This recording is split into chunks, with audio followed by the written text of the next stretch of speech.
Alright, hello. Okay. Okay, I just wanted to make sure everything was good. But hello everyone. Hello sis. Hello Leah. Hello Doc. It's good to see everyone again. I've been listening to like the menu screen for like the past like 10 minutes. I'm like, oh my gosh, it's bringing me back memories. But we are back with more Paranormasight The Mermaid here. So funny story is like literally, hold on.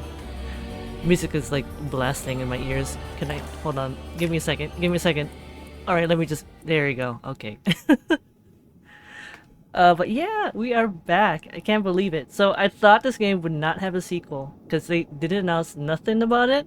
Didn't say anything, and literally like a couple weeks ago, it was like, all right, here's the trailer, and then like a week after, it's like, okay, it's releasing. I was like, what? I can't believe it. I hope we get to actually kill people. Probably not, Doc. I saw some, I think some early, reviews a little bit. So this one is not. It's gonna be super, like, scary. It's more mystery. I mean, the first one was mystery as well, but it had some scary moments. But it's a little bit of a slow burn, I think. And they included, like, I think a mini game. We'll see what that is all about, but yeah. No, I don't think we can kill. I mean, I hope we don't get to kill someone. Come on. Alright. Let me put it 6. How's that sound? Is it, not too overbearing? I really like the little water effects, though. I've been noticing it every time I kind of, like, adjust some things. But yeah. So, I only know just like the basic premise of this one. It's a whole new cast of characters. It's gonna be on a, I don't think it's an island. It's just a smaller community. I didn't even know there was a sequel either. Best kept secret. Honestly, the first one was like that too. It was kind of like came out of nowhere, very unknown. No, really. There was like maybe one trailer, and then it was like, okay, here's the game. Doc, stop looking. I didn't even notice that. Come on. Alright. Whoa. That's pretty cool. Let me know if the audio is... Oh, hold on. Oh, it's you! Hello. It's the storyteller. Oh! Sorry, my thing is like blocking the text. I mean the chat box. I wonder if I can change this. Hold on. Let me see if I can use the one that has no live scene without outlet. Hold on. Let me see. Oh, and I'm gone. I disappeared here. Oh, never mind. Here I am. Hold on. Let me fix some things here. Hold on. Give me a second.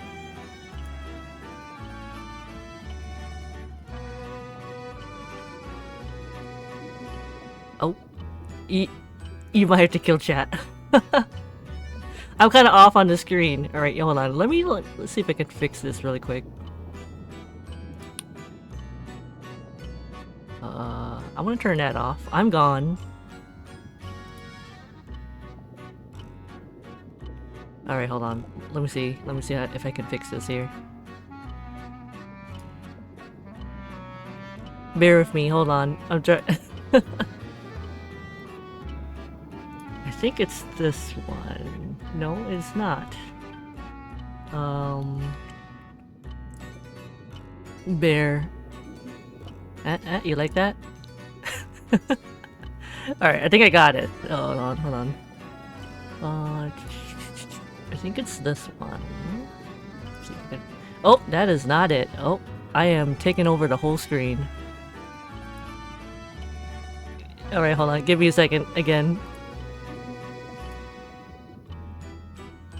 I think it's...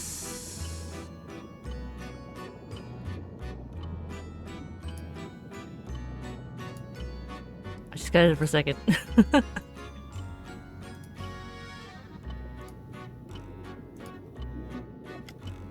Oh, here it is. Okay. I think it's this one. Okay, that... Well, that's alright. I am just gonna fix that. I'm gonna move that, and I'm going to go here. And then I'm gonna go here. Smaller. There we go. It's a little bit better. Let me adjust the game. Oh, that's fine. That's fine. Alright, sorry about that. Where's Doc's water? Oh yeah. Doc, have you had water today? Oh, this week in general? Alright. Let's finally begin. Also, thank you thank you for the pin message. My apologies for the wait. Welcome, welcome. How wonderful it is to see you again. I'm the storyteller, your guide to the world of Paranormasight. I feel like I'm blocking the text a little bit. Hold on. Can I press up just a little bit? There you go. Alright. I miss this music. Water's for stinky losers and what? And not cool guys like me? Drink your water. Wait, where's the thing? Hold on, here we go. Hydrate. Boom. There you go. You're in the chat, Doc, so you better drink. Actually, it's kind of funny because I mean, we tend to use it also even when you're not here. When I have other, you know, people I'm collabing with, like Ione or Leah.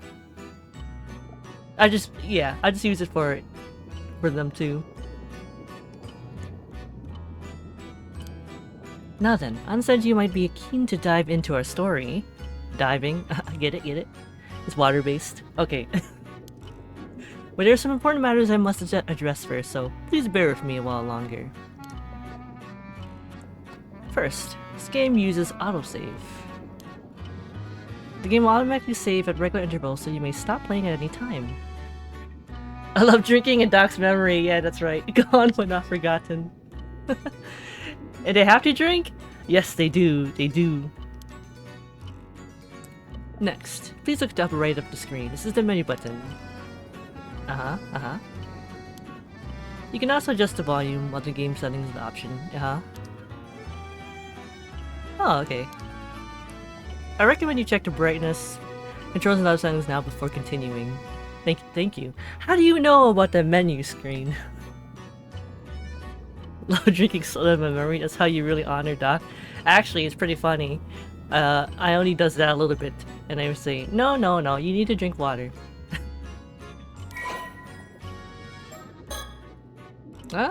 Here we go. So, I remember a lot of the first game is having to read a lot of the files, so we have to kind of really super focus on it. And they do have curses here, so we'll see how that goes. He gets it. Now, let's go over the basic controls. Okay. You will once again become able to move after this, so try taking a look behind you before turning back to me.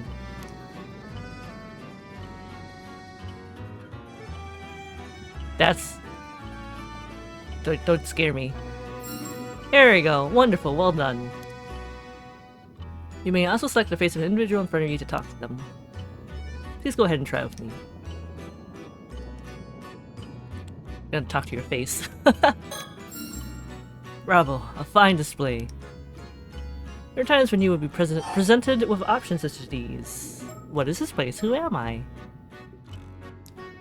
Lindo! Welcome, welcome. What's up everyone, how's everyone doing? I am doing well. I feel like I'm still blocking the text. I think it's just the way the game is. So, sorry about that. But it's good to see you. I hope that you're doing well. And how are you doing? I think I only drink sparkling water. Oh, that's right. They did. Doc is like, no. No. Alright. Who am I? Oh. So you've forgotten who you are, have you? There's no need for concern. It's for that reason I am here to guide you after all. You may be confused at first, but continuing through the story should allow you to remember your true objective. Okay, I'm using the controller, so a lot of it's gonna be kind of wonky a little. Let's see, I'm good, just relaxing. How are you doing? Good to see you guys too. I'm glad to hear that. It's good to see you. Trying to make me come to the conclusion on where sparkling water stands is like telling an AI in fiction the sentence is false. I know, it's been so long, Doc. It's good to see you. Also, speaking of sparkling water, we have been drinking, I mean, besides regular water, we have been drinking a lot of sparkling water. Just because, like, our mom is just like you, Doc. She doesn't drink water. So we're like, you know what? The closest thing to water you drink would be sparkling water. No. Otherwise, she'd be drinking soda all the time. Bad.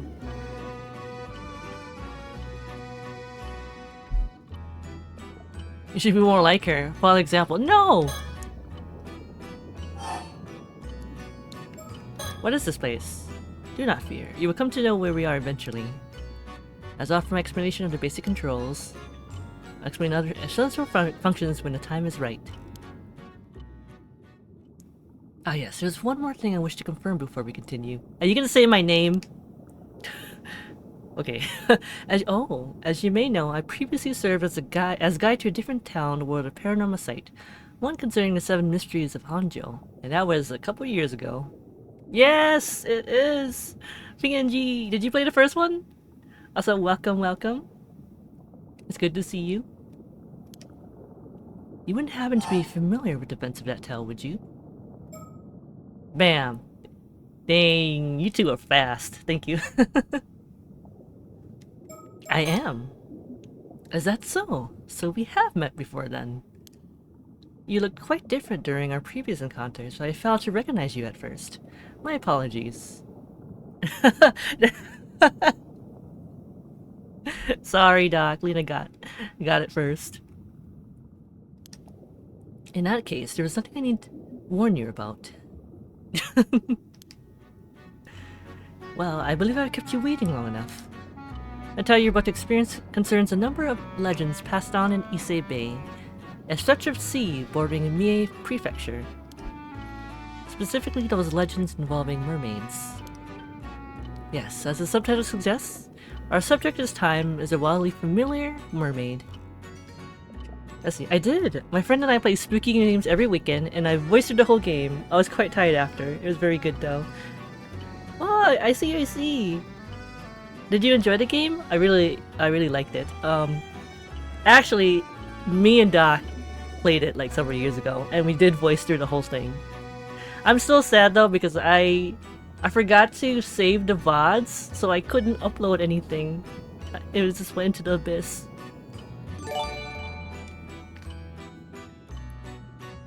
Oh, what the? Thank you so much for the resub, Andre. Oh, so thank you to Finch for my sub gift. Ah, okay, okay. Thank you, Finch. Oh, the cult. That's right, I forgot Andre. You have a cult, don't you? Also, it's good to see you.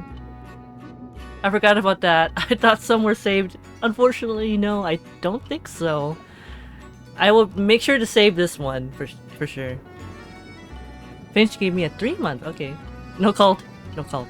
Wait. I need to join it. Hold on. Here we go. Wait, hold on. Alright. Everyone should join Andre's cult. There you go. You too, Doc. Leah's joined in as well.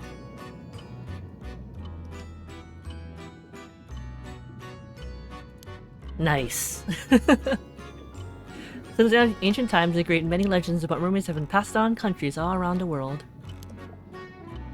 In Japan, many of the legends famously include the idea that eating their flesh grants immortality. The tale of Bukuni, which continues to be told in such places as Wakasa Province, modern-day Fukui Prefecture, is perhaps the most well-known. Sorry if I'm butchering all these names too. I apologize. Thank you, sis. You too. Yes! I hope this cult does- No! No, Doc!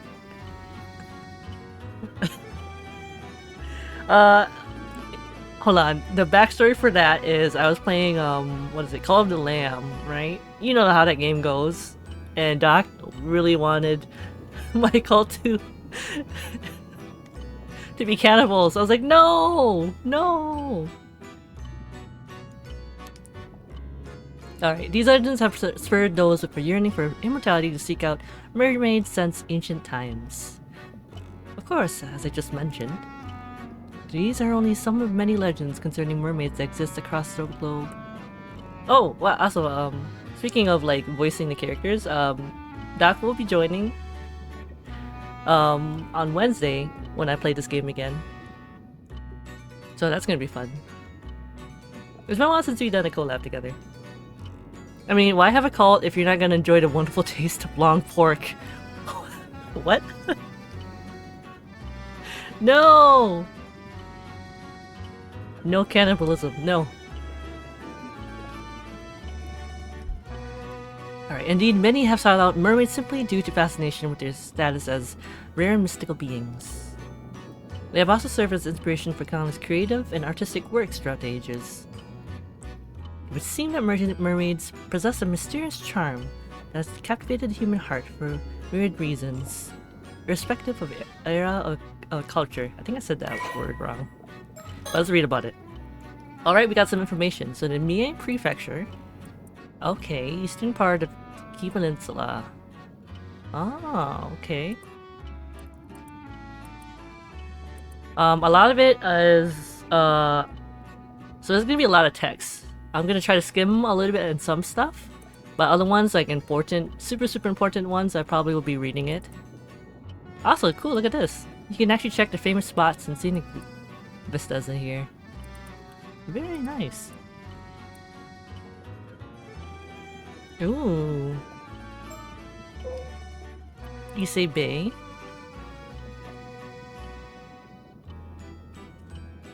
Let's see, mermaids definitely charm me and capture my heart, that's for sure. Oh, hugs for you. You too, Lindo. Thank you for the hydrate, Doc. Mermaids. This is a very interesting. Actually, it's pretty cool, like the way they what's it? Yeah, drew mermaids. More than 1300 years ago, Chronicles of Japan. Both fish and humans in various places.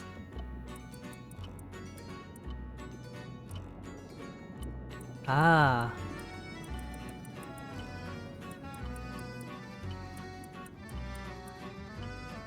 Sirens of Greek mythology.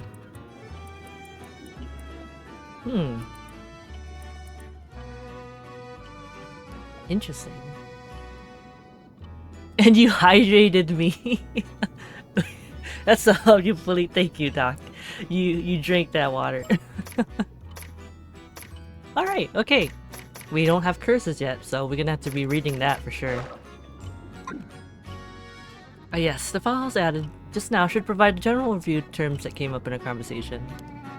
Seems you've already taken a look, but I do recommend reading them if you have a chance. They may allow you to enjoy the story even more. Words highlighted in pale blue usually indicates that there's a related entry in your files. Now then, allow me to introduce the primary setting of this tale.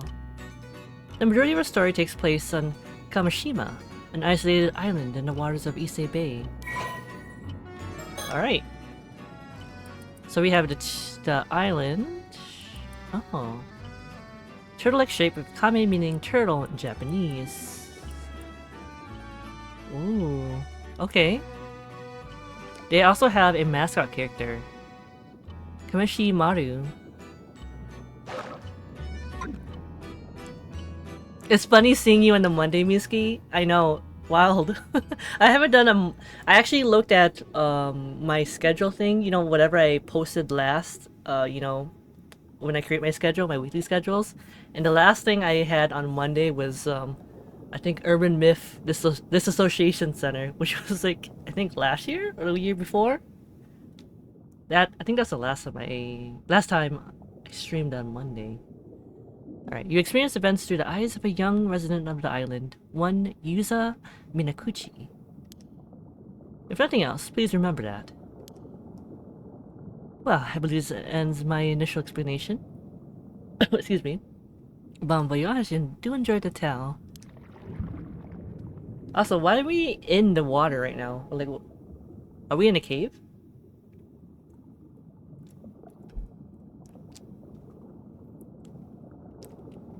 Ah, okay. Is the chap too big on this screen? I could bring that a little bit smaller. Oh, did you come to me or did I go to you? I cannot recall whether it was a dream or reality. I cannot recall if I was asleep or awake.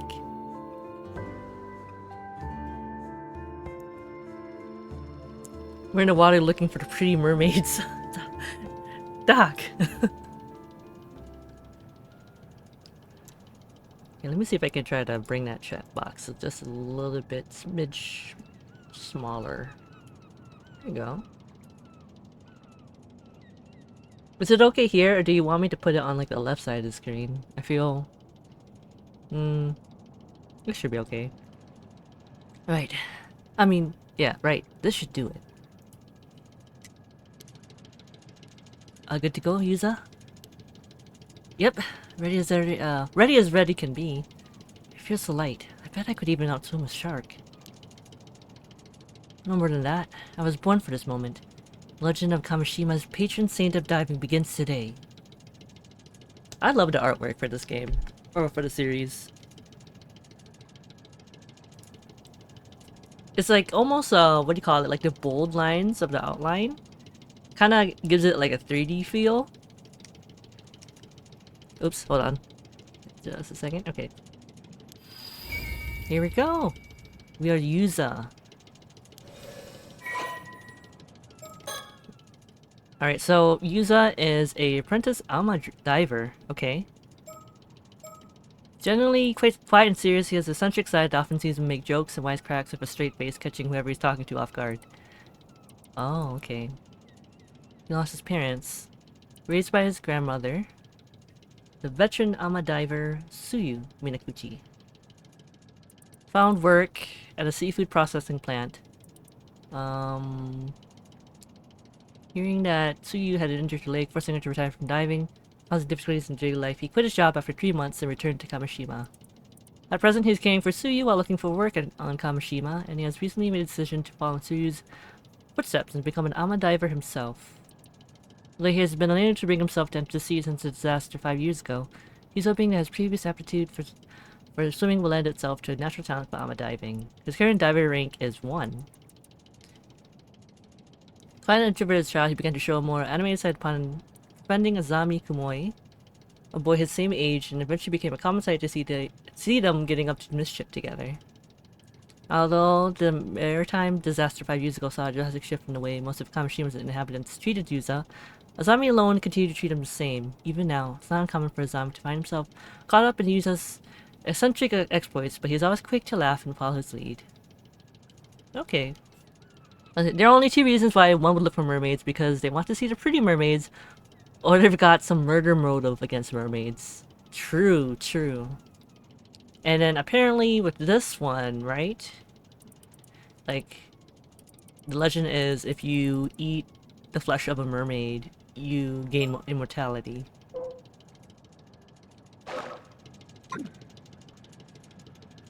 Oh, that sounds pretty impressive, but this is your first time diving on the bay, so don't push yourself too hard, alright? Yeah, I know it's my first time, but somehow I'm brimming with confidence. I just know I can land a massive haul if I try. I'm glad to see you're ready to go, but make sure you don't go too far from the boat at first. My best friend! Azami! Yeah, but what kind of sicko would murder a mermaid and cannibalize her? People will. We just briefly... Okay, yep. He has a friendly, caring personality and willingness to help those around him. Someone... Oh wait, has made him someone's islanders. Sorry. Outlander. Islanders of all ages rely on him in times of need. Okay, his father's a fisherman. Ah. Oh, his father died in a disaster 5 years ago too. Okay. I wonder what happened. Mother and Amadai took on the responsibility of raising Azami and his much younger brother on her own.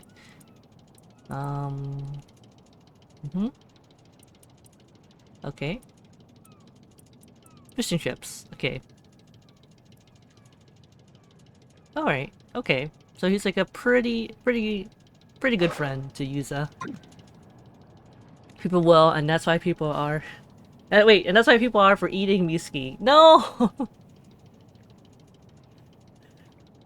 No. No need to worry, Zami. Just focus on getting the grill ready. We're having a feast tonight. I'll hold you to that. Alright, we're going into the... Oh, alright, so this is the minigame I was talking about earlier. So, they have a diving minigame.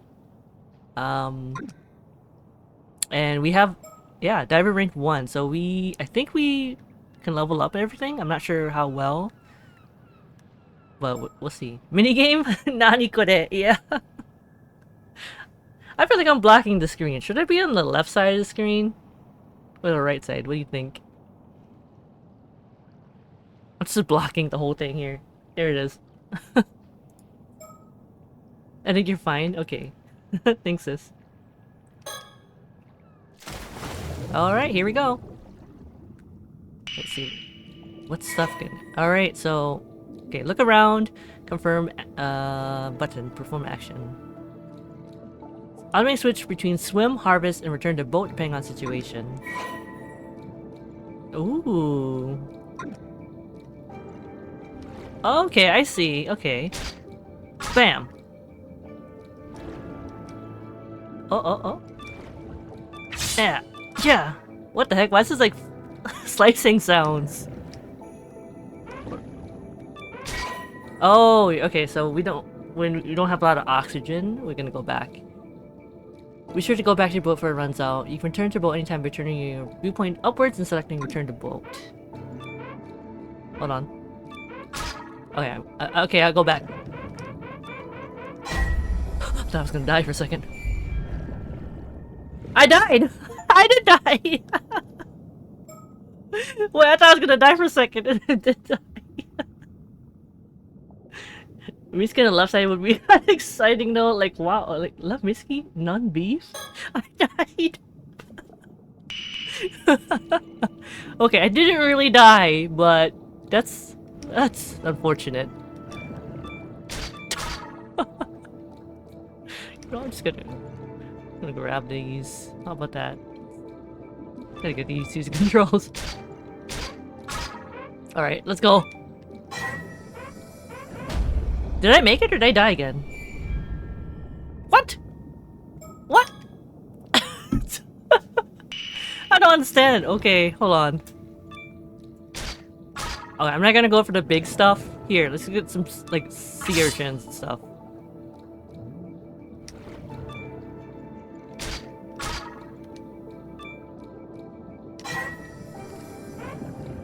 Oh, okay, I see. Okay, I have to go before it really runs out, otherwise I'm screwed. That counts as a murder. No, it doesn't. I'm still alive. What do you mean? It looks like the game's a warning for you running low on breath doesn't activate soon enough. Yeah, it's a little bit clunky like that. Alright. Okay. You can swim faster, return to the boat faster. You can stay underwater for longer. You have an easier time gathering sea creatures. I think this one's probably what I should probably focus on. Swim faster, return to the boat faster, just because I'm slow. Should I go to the left side though, Leah? Do you want me to? I can. It's something different, right? Alright, I'm gonna put into swimming. Nice. No. I think we're good. I think I have a general idea. Okay, looks like you're all warmed up. Let's go out a bit further so you can look for something bigger. Abalone. Ooh. The biggest catch you can get this time of year is probably abalone. Snagging just one is something to be proud of. Remember that sea creatures are living things. They'll change places every time you dive, so be careful. Yes, let me skate, yes. Alright, I'm gonna move just for you. Bam. I'm on the left. I'm gonna like block this text over here on that side. This game is so different already. Whoa! I'm gonna be blocking some of the text. Oh, it's fine. Whoa, this is wild.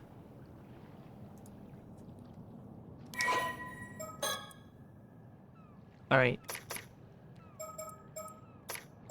Oh, we can... Oh, Alma divers. The term Alma is most often written with characters meaning sea and woman, generally refers to women who free dive for shellfish, seaweed, and other marine products. It's said that they practice free diving both to prevent over-harvesting and to help protect the marine environment. Although Alma divers operate in many regions in Japan, the Toba and Shima regions are known for having the highest number of Alma divers. These regions also exhibit customs unique to the area, such as the practice of carrying objects with the Seimin and Domin symbols to ward off misfortune. Even within Toba and Shima, rules and practices can vary greatly. For example, practice of wearing white attire over a wetsuit is a common practice only in the Shima region. Move to the middle of the screen. Diabolical spot. It's completely changed my world. Hold on, let me be in the middle. Can't believe they showed that I'm only on screen. Hold on, hold on. Yes. Diabolical. It's like, I can't read what's on the screen. Despite the high population of Ama divers in Ise Bay, there are none to be found north of Ise City. This can be explained by the difference in the sea floor composition between the two areas. While the sandy sea floor near Ise allowed for net fishing, the rocky sea floor in the Toba-Shima areas made net fishing difficult, leading to the adoption of free diving as an alternative. Interesting. And here's a story about abalone harvested by Ama divers in Kuzaki town in Toba has traditionally been processed into ceremonial dried goods known as noshi awabi, which are then presented as an offering at Ise Shrine. This practice is said to have originated when Yamatohime no Mikoto, the princess who enshrined Amaterasu at Ise Shrine, was searching for suitable food to offer to the gods. Hold on. Yeah, you should just be in the middle, zoomed in 150%. Alright, hold on. I got you. Give me a second. Zoomed in 150...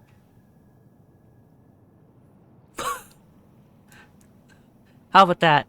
It's not quite 150%, but... How's that? How's that more? The whole screen? Oh, I think... Oh, it's because my... The thing... Hold on. Oh my goodness. How about that?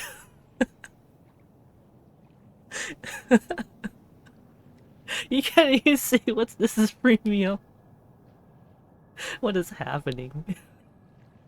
Thank you.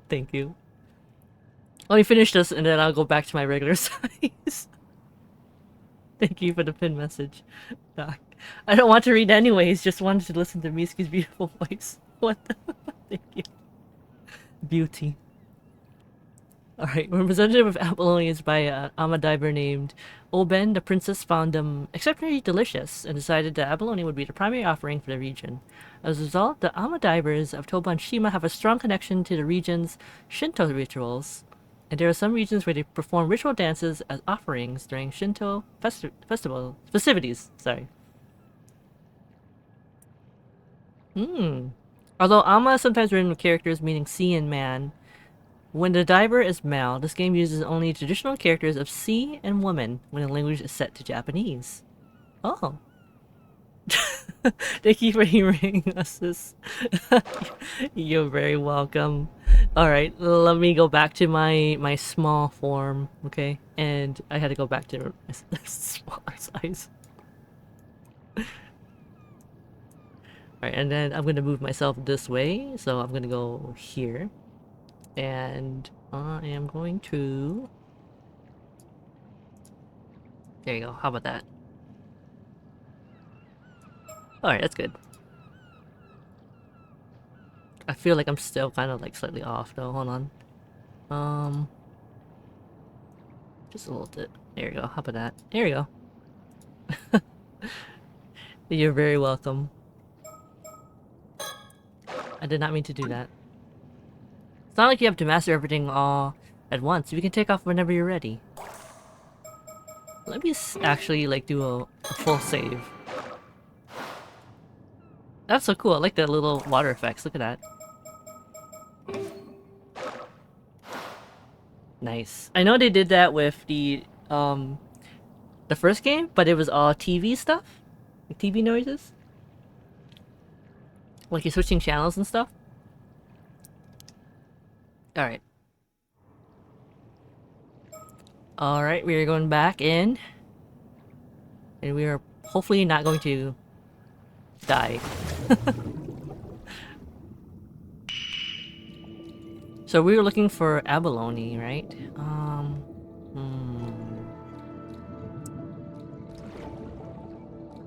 That's gonna be kind of rough.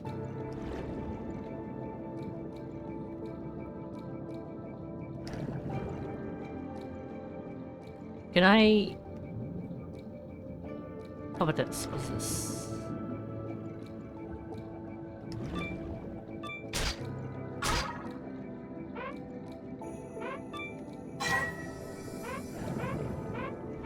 I feel like it's too far away. Like it's too far away. I feel like I'm just gonna end up... I can't even go that far.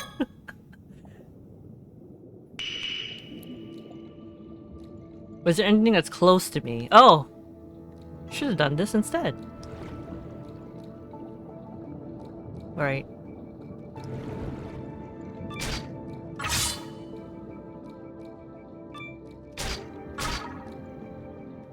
Hmm?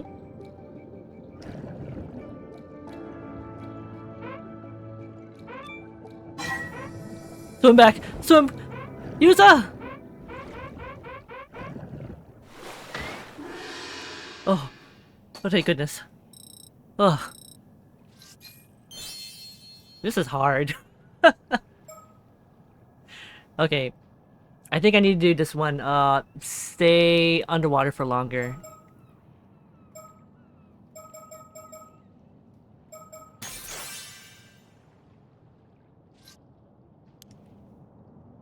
And we can dive again. So we're gonna look again for...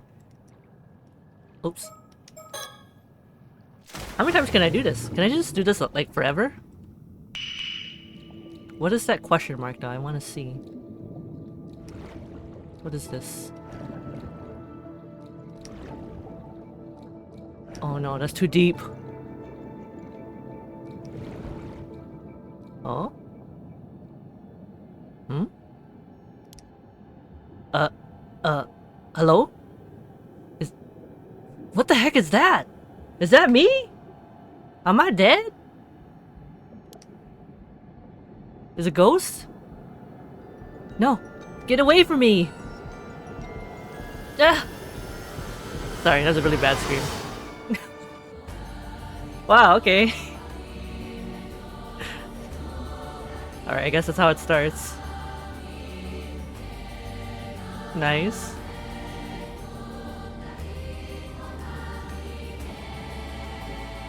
Uh-oh. It looks like people are already gonna die. Doc, I think your dream or your wish has come true. Huh? What? What? What? What does this mean? I failed? Wait, what's this? This is a wholesome game. Wait, what happened? Did I... What was that? Just... Okay. It just... Okay, I'm very confused at what just happened. Like, it just went out of the thing. Maybe I should just stop diving.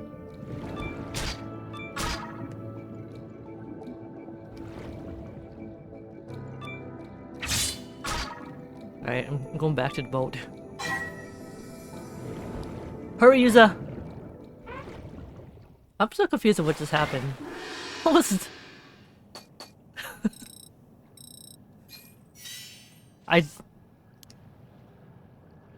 Okay.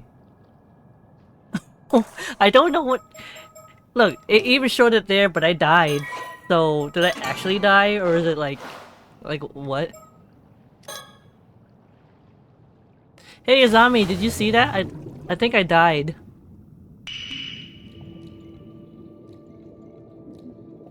Alright, where the heck... Where can I find abalone? Oh, is this it?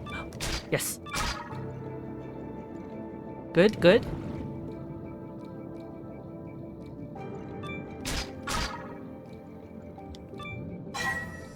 I'm gonna do like 2 at a time.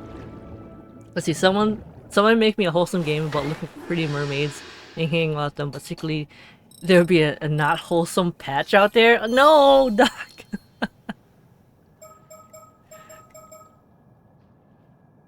Alright, we're gonna go... Maybe... this one. Spicy. How long can I dive? Can I just dive forever? I'm so confused. Are we just gonna forget about the unwholesome patches that were made for you? Leah. No. What?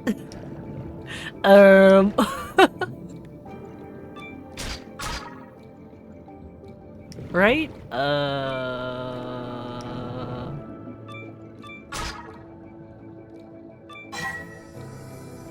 Sometimes you just want to have coffee with mermaids, and sometimes you just want to have coffee with mermaids.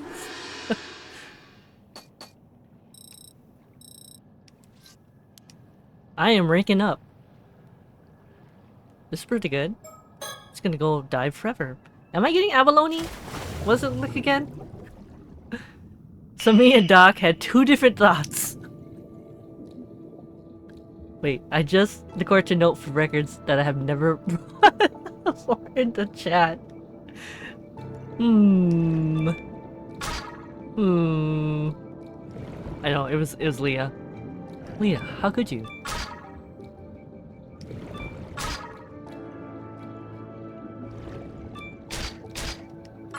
Alright, let's go back. Swim faster, Yuza! You got it, you got it, you got it. Come on, come on.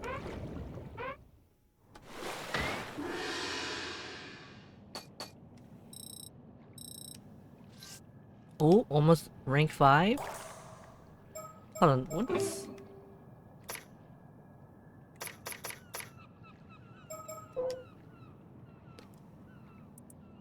Okay. I am missing some stuff. Therefore, I am well-behaved and a good being and should be allowed to get away with more. I don't... No. No, you can't get away with more.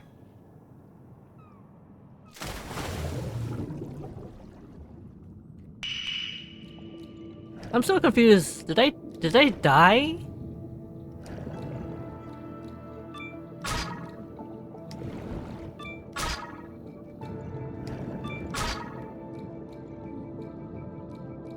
Hmm.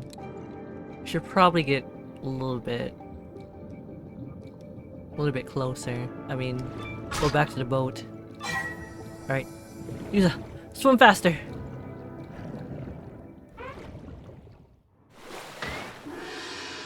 How are there freaks in the chat already? Affectionately.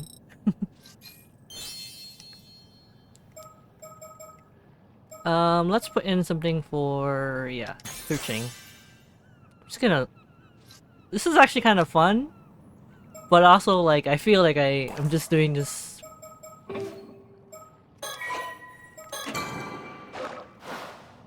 forever. I can do this all day. Alright, see what else? What other stuff do we got? Got the whole catch. I don't think we have enough, like... It's too far to swim.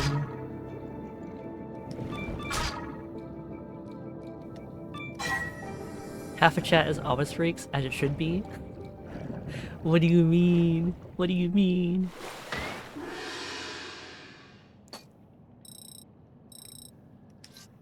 Alright, I think maybe I should just stop the diving minigame. There might be better opportunities to go do it again. Let's stop diving. Misky brings out that freak in me. What do you mean? I'm say so. Why did you pin that, sis? Leah, why? Why would you say that? Right, let's leave it at that for today. Good work out there, Yuza. You managed to get a fair bit of diving in, huh? Bet you feel like you got a better grasp on things now. For sure, I feel like my diver rank's gone up at least a bit too. So, do you feel any different now? Did your body undergo any weird changes? I mean, I died when I saw like an apparition in the water, so maybe. Are we gonna not talk about that? Nope, I feel exactly the same. Nothing's changed. I'm the same old Yuza I've always been. Wait, let's see. if Leon didn't pin that, I would have. Yeah, you still say so that I have to be freaky to balance it out. Okay. Understandable. I guess we were a bit off the mark, huh? So, what do you want to do now? Should we call it a day? Oh, I could talk about the hole. Okay. I could talk about what I saw. Let's see. Mizuki would wave in the general direction of a fly, not even swatting it, then feel bad about it and apologize to it and bring it some food. Okay. To be fair, hold on. I was gonna say, flies, no. No, not that! Oh my goodness. What are you talking? Not that hole. What do you mean? Wait, which hole are you talking about, Leah? Excuse me. Behave yourself. Therefore, we've got to bring balance to the stream by being freaky and evil. Oh my goodness. Oh, no! No! Doc, please. The hole, Miski. What do you mean, the hole? Azami. It's on the screen! Okay. Before we head back, could we talk for a bit? I kinda saw something freaky, man. Sure. What's up? Ooh, I can look around. Look at this! Wow. Kamishima is located in the waters near the entrance to Issei Bay. As such, there are strict regulations on both the times and places ama diving is allowed. Okay. How about the sky? I can look at the boat. The fishing boat. The Sawan Maru belongs to Azami's family. I don't have a boat of my own, so Azami was kind enough to bring it out for me. It used to belong to his dad, so it's getting on in years, but he takes good care of it. It seems he's hoping to keep using it for years to come. You know, the abalone that was on screen earlier, I don't know if you saw it, Leah, but it looked kind of sus.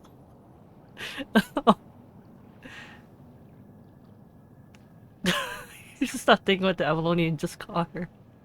What is happening? What are you two talking about? This is Azami Kumoi, my best friend. I've known him since we were both kids growing up in Kamishima.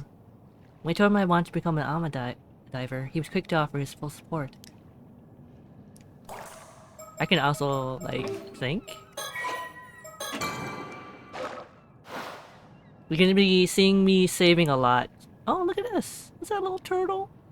Little turtle, like, what is that? The keychain? Oh, no, not keychain. Maybe like a sticker or something? I'm still starting to process what just happened. I have to tell Azami. Alright, Azami. You're gonna hear some freaky stuff from me. Not like that freaky stuff. You know what? The abalone looked like something else. So, when I was diving just now, a giant hole in the seabed. Oh, a giant hole in the seabed you never heard of before? That hole! Yeah, the rocks around it look like they've only recently collapsed. So I think it probably opened up within the last few months or so. Now that you mention it, there was a pretty big earthquake around here about 3 months ago. Maybe it had something to do with it. Oh, that's right. That would have been before I got back. Oh, the giant hole! Anyway, if you saw a giant hole in the seabed, you'd be curious about it, right? I sure would. Curious enough to try to take a look inside? It'd be pretty dangerous, but I guess I might, yeah. Right? So I went closer to try and get a better look, and I kind of died in the process, but you know, it's fine. It's all good. Did you see anything? I'd definitely be curious about a hole. Doc, please. Well, when I looked down into the hole, a ghost or something that looked just like me suddenly rose up from the depths. A ghost that looked like you? It swam towards me with its hand outstretched. It looked like it was trying to hand something to me, or maybe it was trying to tell me something? Man, what did you do then? Did you take its hand? I mean, I died. I might even ah! Hold on. Here, this is for you. This is for you, Doc. Where's my thing? Hold on. Here you go. Take this.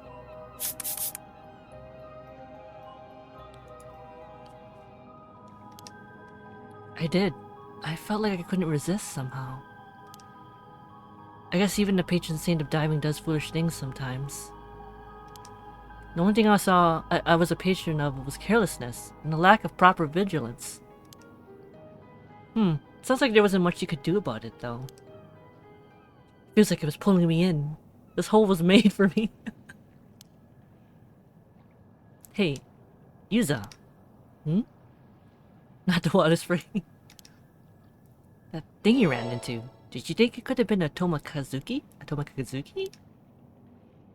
Tomakazuki? What is a Tomakazuki? Tomakazuki, huh? But why would something like that be here? Do you have information about it or no? I don't. Well, maybe... I don't.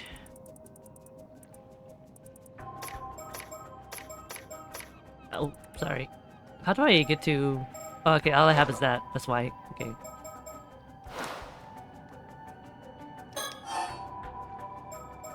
Tomakazuki? Huh? You never heard of it? Well, I guess not even all the folks around here know about it either. It does sound familiar, though. Well, Tomakazuki is sort of a ghost story around these parts. The story goes that sometimes when diving, an diver will come across another version of themselves, an exact copy. That other version of them will be holding out something they want, like an abalone. Something they want. When the diver reaches for it, Namikazuki grabs them and drags them to the bottom of the sea. Oh, that's scary. But wait, the Tomokazuki I saw wasn't holding anything. It wasn't? Well, that's different. Maybe I forgot it at home or something. I definitely would want the abalone from earlier. I don't think I've tasted abalone before. At home, huh? The abalone? Yeah, the abalone. Maybe I left it at home. Huh.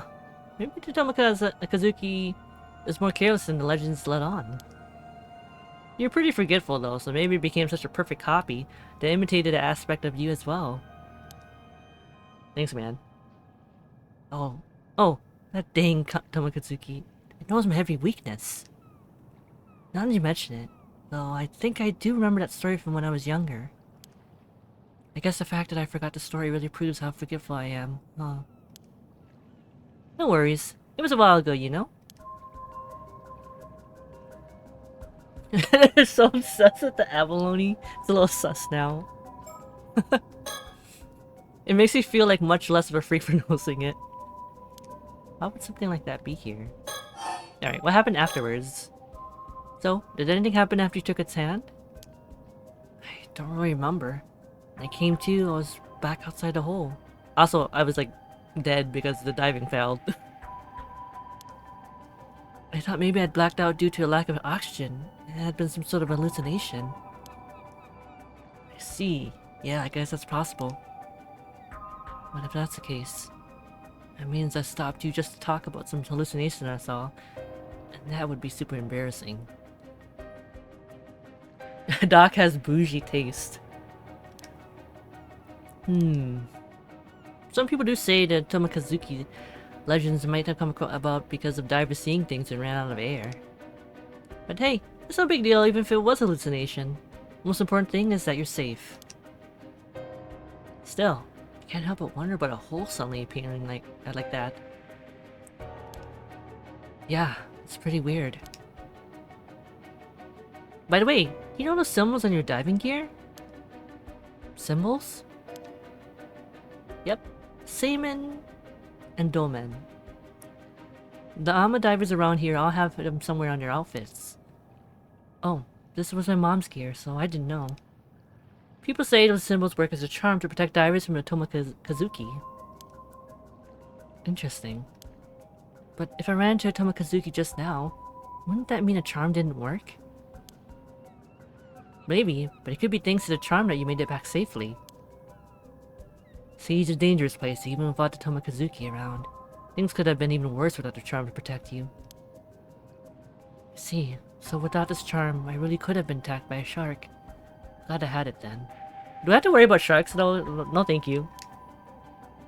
Seriously, a shark would have been no laughing matter. Sharks! Oh, okay, I thought I was gonna show me about sharks. Oh, here we go. Here's the story. A long time ago in a small village on one of the islands in the Ise Sea, there lived a young Ama diver known for exceptional swimming skills. One day the wind was strong, and the waves were higher than usual. Undeterred by the turbulent weather, the young diver dove into the sea, but couldn't find even the smallest shell to bring back, let alone any abalone. Determined to find something, she dove even deeper into the ocean until she paused, sensing a presence behind her. Turning, she felt an undeniable sense that someone was watching her from a shadowy crevice in the rock. Finding this strange, she ventured closer, only to come face to face with a diver who looked exactly like her. As she floated there, stunned, the other diver extended her hand. In it was an abalone, larger than any she had ever seen. The young diver was mesmerized. She had to have the abalone no matter what. She reached out her hand to take it. Suddenly, when her fingers were mere inches away from the abalone, the other diver's hand shot out and grasped her arm. Shocked, the young diver frantically struggled to pull away, but it was too late. Slowly, inevitably, she was dragged down to the depths of the ocean. Over time, this being came to be known as Tomokazuki, Together Diver, due to it taking on an identical appearance to his victims. Divers are warned never to accept Tomokazuki's offerings in the depths, lest they suffer the same fate. The Tomokazuki is still greatly feared by Ama divers in modern times. The Seimen and Domen symbols inscribed on items to take with them when diving are charms said to protect them from it. Let's see. It's supposed to be the 1980s in the story, but this dude won't stop making a duck face every time he talks. There must have been some abalone. She had good taste appreciating abalones. Wow. I think abalones are like super, isn't it like super, yeah, they really what is it? I'm trying to think of what I was gonna say. They sure love abalones here. Also, I remember like certain characters in the first game having like duck face too, sometimes when they spoke.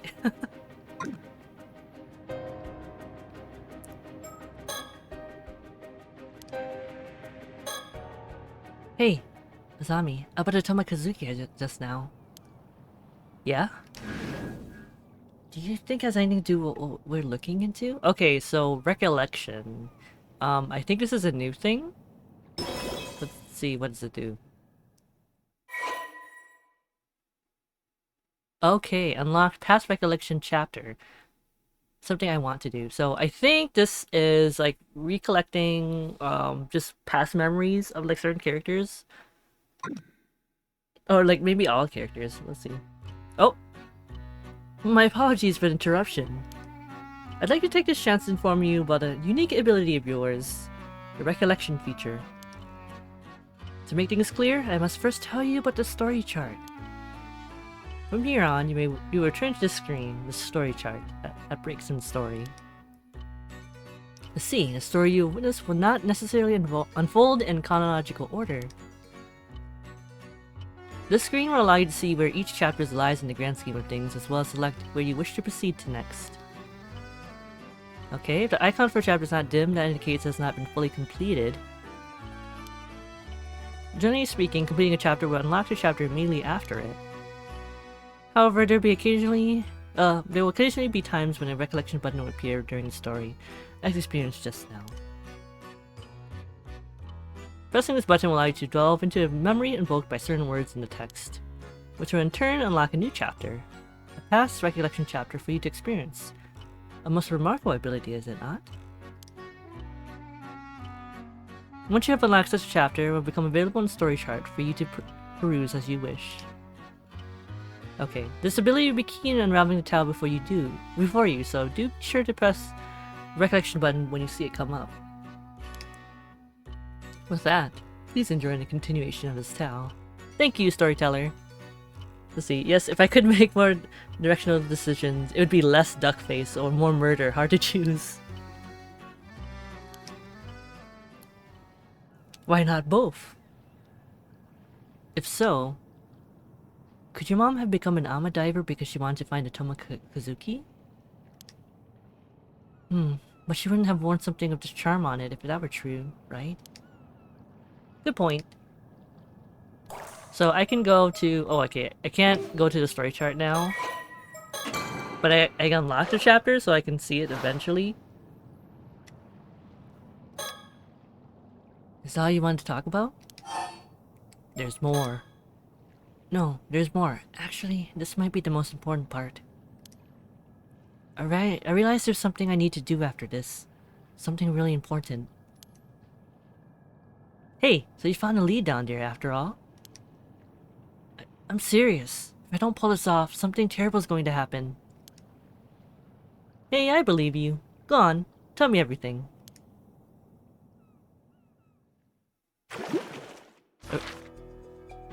Okay. Oh.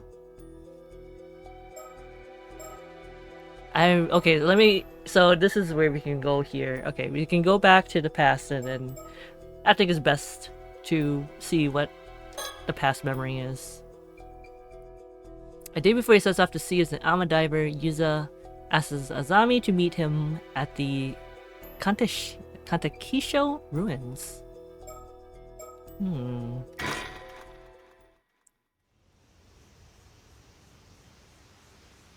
look at this place. I see.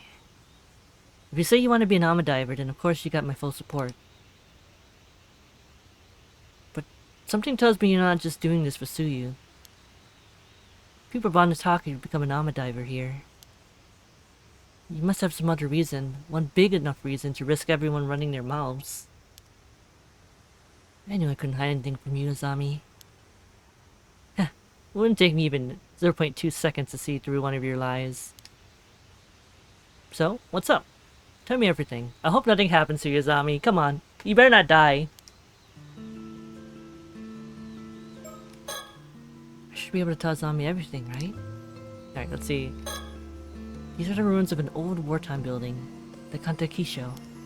The building's been abandoned, so hardly anyone ever comes here, which makes it the perfect place for private meetings.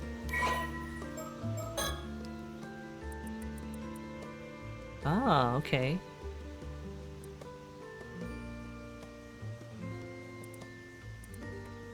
It's now forbidden to the general public that we're here.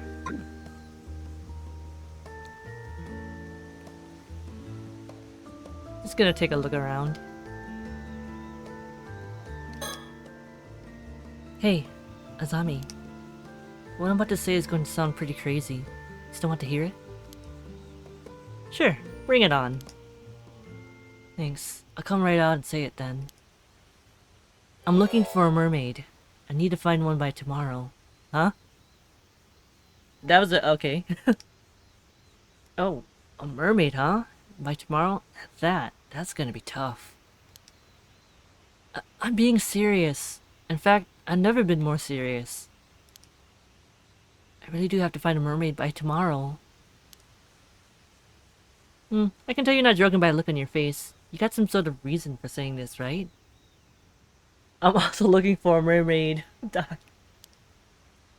Go on, I'm listening. Thanks, Azami. Is it okay if I talk a little about the disaster 5 years ago? The disaster, huh? If you're okay with it, sure. I was in middle school at the time. My parents had taken me out into the bay on a little fishing boat.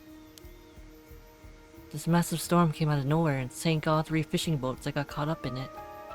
I was the only one who survived. Yeah, it was really terrible. Alright, so we can we can read about it. Let's see. 3 fishing vessels had set out to sea. The suddenly caught in an unanticipated storm and wandered, leaving all but one of the 11 fishermen and alma divers on board missing. When the ships were later dredged up and searched, not a single body was discovered. The sole survivor was Yuza, who was a middle school student at the time. His parents, Tosuke and Mare, as well as Azami Kumoi's father, Kyokichi, were among the victims. Locals in the area reportedly heard an eerie rumbling from the sea on the morning of the incident. Captain and all 5 crew members reported missing. The other captain and 1 passenger was reported missing. And then another captain and another crew member was reported missing. 1 passenger recovered with slight injuries. This is associated with amnesia due to psychological trauma. When the boat the Minakuchi family was on was about to sink, Mare and Tosuke put a life well on their son, Yuza, and helped him escape the boat before the waves engulfed it. Despite the slim chances of survival in such a dire situation, Yuza was miraculously found drifting in the sea the next day. He was successfully rescued. Although he had no external injuries, the shock of the accident had left him in a state of confusion, and he has little memory of what happened at the time. The accident plunged Kamishima into a state of deep sorrow. Fishermen and alma divers temporarily stopped fishing to mourn, and a memorial was erected to honor the lost. Perhaps due to his memory loss, the sole survivor Yuza appeared relatively composed in contrast to the grief of those around him. Many found this unnerving, and Yuza became increasingly isolated from the rest of the community. Azami himself, having lost his father in the accident, tried to support him however he could, reasoning that he was still better off than Yuza, who had lost both his parents before his very eyes. As investigations continued, questions arose about what the Minakuchi family had been doing in the vicinity of the disaster despite not having gone out to fish. Yuza only remembered his parents telling him to come with them, and the purpose of the excursion remains unclear to this day. Let's see.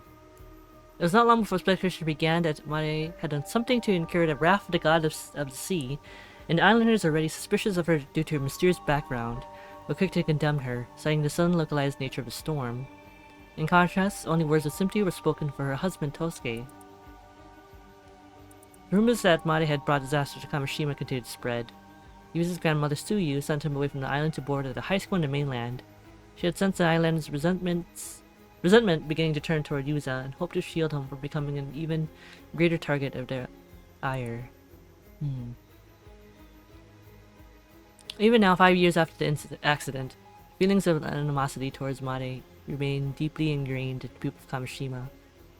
With the truth of the accident still shrouded in mystery, deep scars and suspicions continue to linger in the hearts of many of the islanders. Okay. So that's what happened. Okay. So what about the disaster did you want to talk about? Well, I recently started to remember some things about what happened. For real? I only remember the disaster were kind of hazy due to the shock. It's great that you're starting to remember. Oh, but I guess it's not exactly something you'd want to remember, huh? Sorry for getting all fired up. It's okay. It actually hasn't bothered me as much as I thought it would. Thanks for worrying about me, though. These islanders sound like they were— Yeah! Come on! Rumors out of nowhere and then randomly believe rumors for really no reason. Yeah, I feel like it happens a lot with— not saying like a bigger community would not do that, because they would. But smaller ones would. Definitely. It seemed— yeah, just because it's like everyone knows each other. But they were terrible. It's just that the things I remembered are a bit strange, so I couldn't bring myself to say anything. Sorry for keeping quiet up to now. Strange, huh? Well, I can see why you'd want to keep it to yourself, all things considered. Don't sweat it. So, about the accident.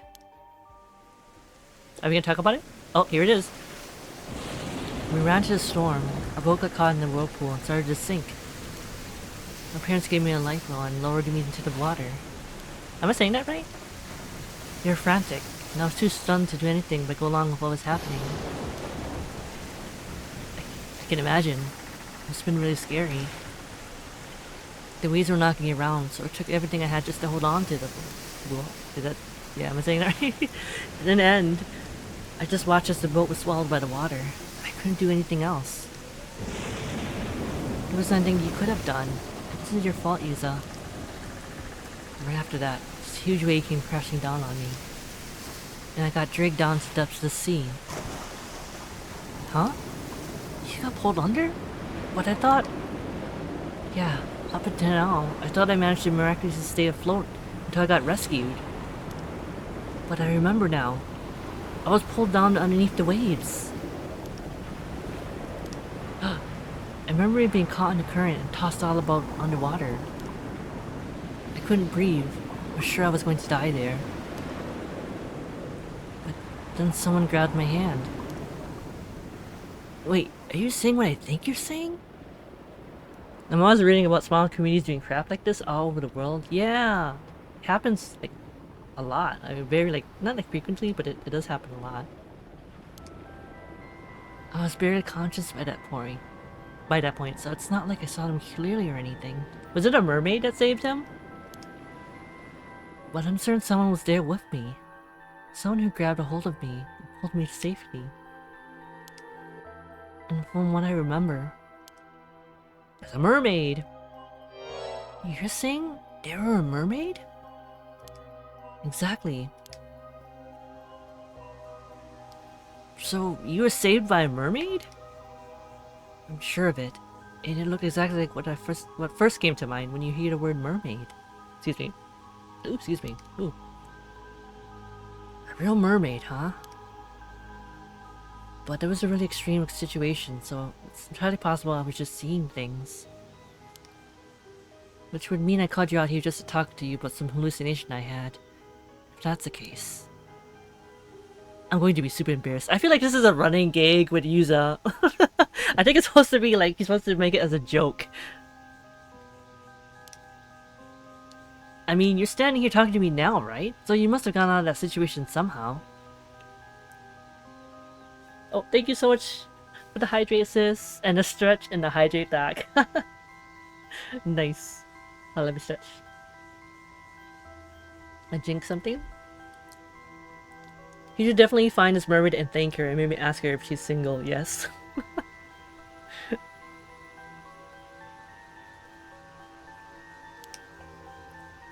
And I can't imagine any normal person being able to stay afloat in a storm like that, let alone managing to save someone. Same. You'd have to be some sort of superhuman or something, or not human at all. A duck face. Man, who would have guessed there were mermaids here in Issei? If I really was saved by a mermaid, I owe them my life. I'd like to thank them in person if possible. Makes sense. So that's why you're looking for them, huh? Well, I managed to find them. I gotta thank them for saving you too. So, I was thinking of heading to where the disaster happened, and diving in to see if I can find anything. Wait. Are you sure? You almost died there. I'll be fine. In fact, since I've never gone near there since that disaster happened, I was also thinking... I'd like to do something to honor my parents and your dad's memory. Yeah, I'd like to at least offer flowers if nothing else. The lizards here have always kept their distance, but it's not like going there is forbidden or anything. Let's do it. Thanks, Azami. I owe you one. Best friend! Okay, I thought you were gonna say something else about it, but that's fine.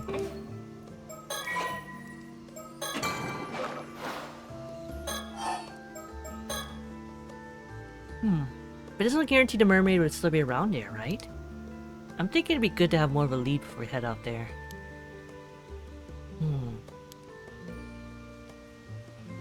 About that, do you mind if I say something crazy? I mean, I've been saying things like so many things already.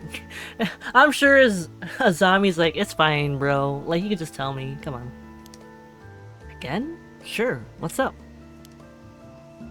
You remember my mom, right? Of course I remember Mrs. Made. Well, she wasn't originally from Kamishima, but she met my dad when she moved here and ended up marrying him. But even to me, she never seemed to really fit in here. I can't really disagree there. She never spoke to me much either. Some people even outright told me not to talk to her, you know. Said she was suspicious because we didn't know anything about her. Stuff like that. I guess that's understandable. She didn't really involve herself in community activities, and almost never participated. I can't even speak. Never participated in local events. It felt like she was always keeping her distance from the other islanders, somehow. 20 years here, and she was still considered an outsider.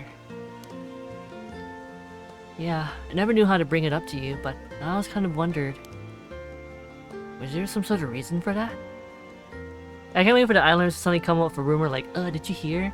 They went out to that spot to honor their parents. That somehow means they're definitely evil. You know for sure they will do that. They will do that. They're like, oh. Especially when, like, the son, Yuza came back. Because before, when he was, like, just a kid, right? They were already acting towards him like that. And then thankfully, his grandma, sent him away to the mainland. And now he came back. Not as far as I know. Dad and Gran never seemed to mind, so I figured that's just how she was. But looking back at things now, it was pretty weird.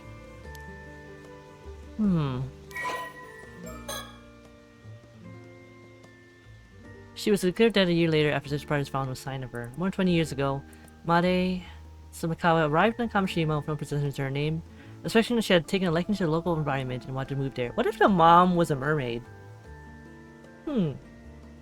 I'm just speculating. However, she remained tight-lipped about her background, only revealing that she was from a small town out in the mountains, and that she had to leave her home for undisclosed reasons, and although her request to move to Kamishima was accepted, many islanders remained suspicious of her. Yeah, like she was a mermaid, and then, it's kind of like, slightly like, the Little Mermaid and stuff, right? She became, like, human, because she married, his dad, or fell in love with him. After setting on the island, she showed an interest in the Ame lifestyle, and eventually took it up after displaying a talent for freediving, with Tsuyu acting as an instructor. During this time, she grew close to Tosuke, Tsuyu's only son, and eventually married him a few years later. The two would go on to have a son of their own, whom they named Yuza. Okay. Some also reported frequently spotting her wandering the island after she first moved there, seemingly looking for something, or catching sight of her doing something on the shore in the middle of the night. Fortunately, his mother-in-law, Suyu, was a person of no small influence in Kamishima, and no one dared to openly persecute Mare under Suyu's watchful eye. Imagine being so lucky to marry a mermaid.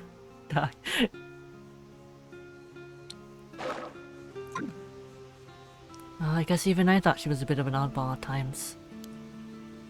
You say that, but I think you're getting to be pretty similar to her. What?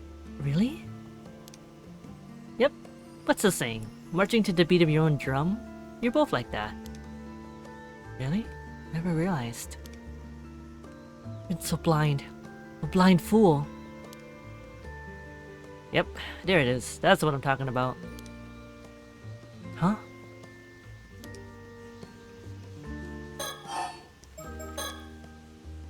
Why'd you bring up your mom all of a sudden? Well, looking back now, there are a few things that always bothered me. Oh? For a start, no one ever told me where my mom was from. She was also a natural at ama diving, but I never saw her eat any seafood. Oh? Oh? Mermaid! Mermaid theory.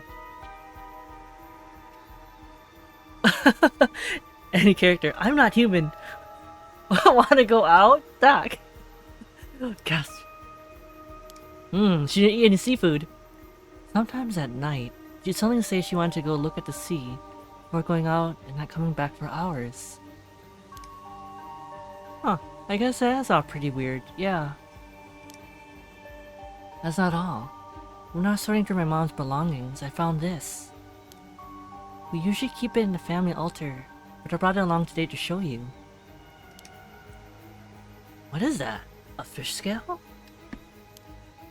It's huge. It's gotta be at least 7 or 8 centimeters long.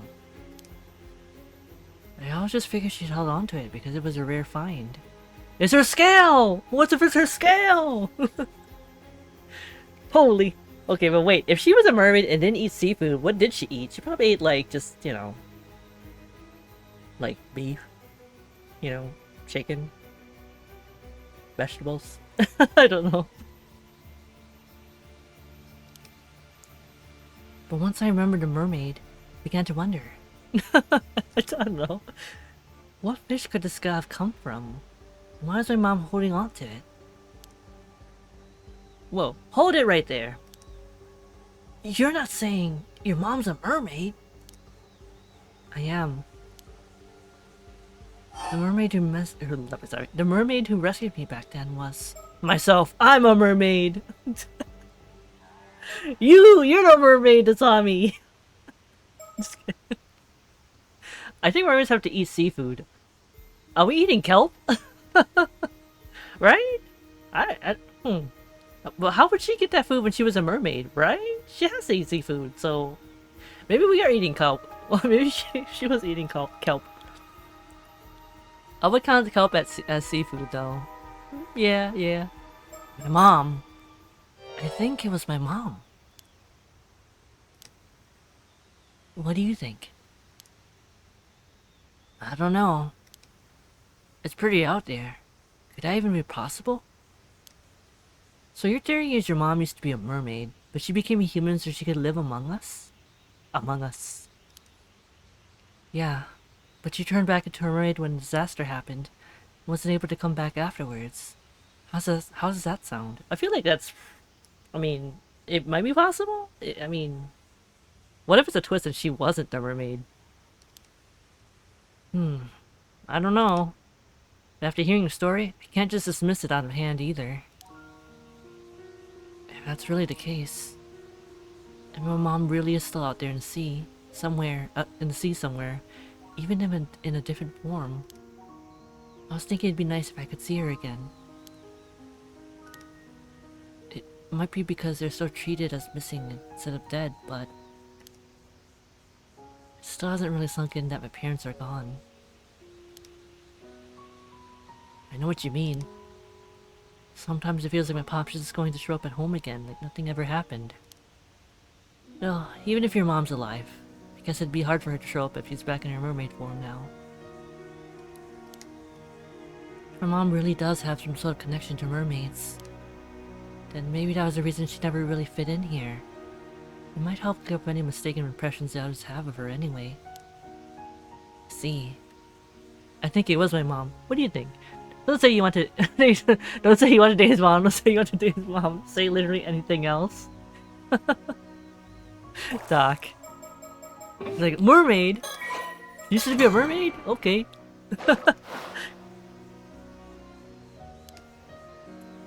So you think that by trying out Ama diving, like your mom did, you might be able to find something out?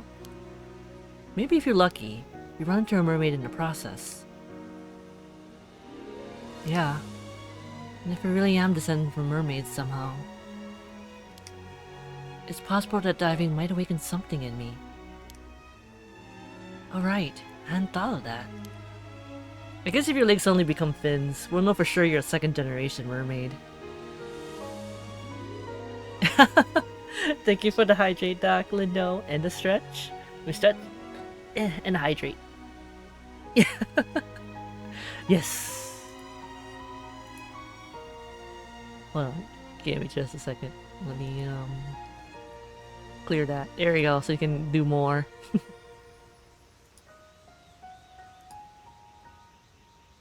Oops. Hold on. Great. Okay, I think I got the gist of what you want to do now. Thanks for understanding, Azami. I haven't been happy with how people have been treating you ever since the disaster either, and what they say about your mom. If there's anything I can do to clear the air, I want to help. Thanks. I appreciate it. But I don't know how people react if you suddenly start talking about mermaids. It might be best to keep quiet about that part for now, and just say you're looking into your mom. What do you think? Yeah, I think that would be best. Okay, now we got that settled. How about we head out tomorrow morning? That sound good to you? Yep, I've been doing some training in secret, so I'm all set. Alright. What to do next? Still, having to find a mermaid by tomorrow is pretty sudden. What's up with the tight deadline? Well, sorry. I can't say right now.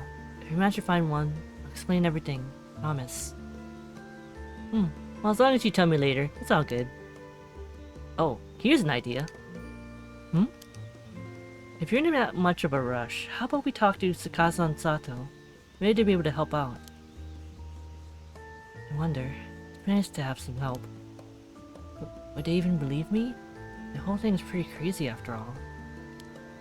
Besides, Tsukasa's going back to the mainland soon. I'd hate to bother her now. True. Still knowing Tsukasa, she might be surprisingly on board with the whole thing. Oh, here's Tsukasa! See? I knew he'd be here. Whoa! Speak of the... Oh! When did you two get here? Maybe I'll give Tsukasa like a sudden accent. Well, while talking about something you didn't want us to hear, were you? Boys with boys, I guess. Childhood friend. Nice. Alright. Bright, friendly nature. Okay. Okay. Her diving rank is 6. Nice.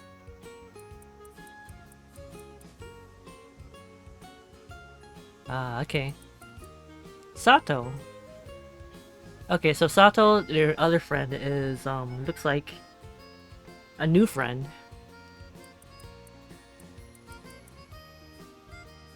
Okay. Alright, so her mom moved here. Okay. As a single parent. I'm glad you clarified for Leah that you were doing a Southern accent and not a German accent. I can't even do a German accent, Doc. The Southern one's like the only one I can do.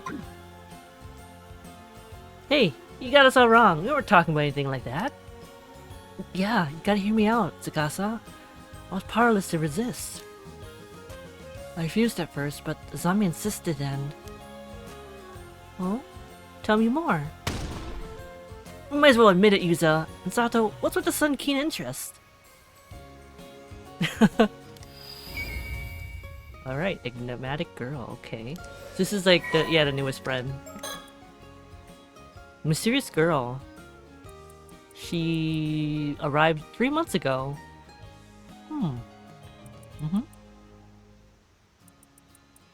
Television fan, spends most of her spare time glued to the set. Ah, yes, television. Her most recent obsessions being soap operas and 2-hour thrillers. However, she isn't all that fond of period dramas. Alright, and good friends with Tsukasa. Let's all calm down, okay? It's not like that. You were having a perfectly normal conversation. Yeah, sure, anyway. Hey, don't just brush me off!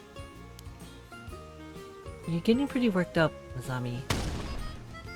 Don't act all innocent. You're the one who caused this mess, you know. Sorry to interrupt your fun, but I really did have something to say.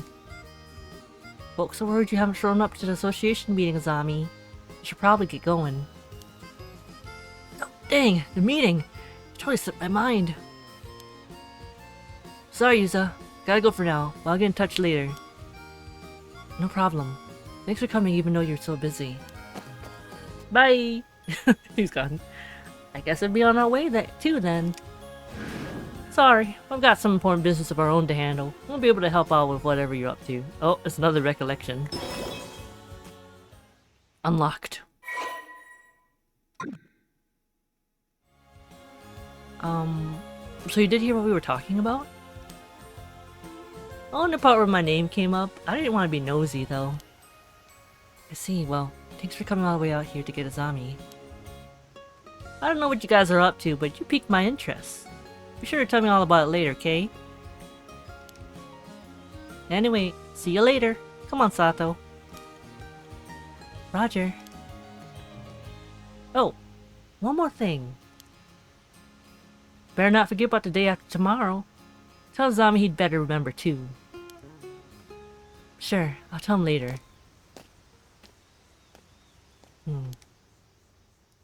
Alright, thank you for that,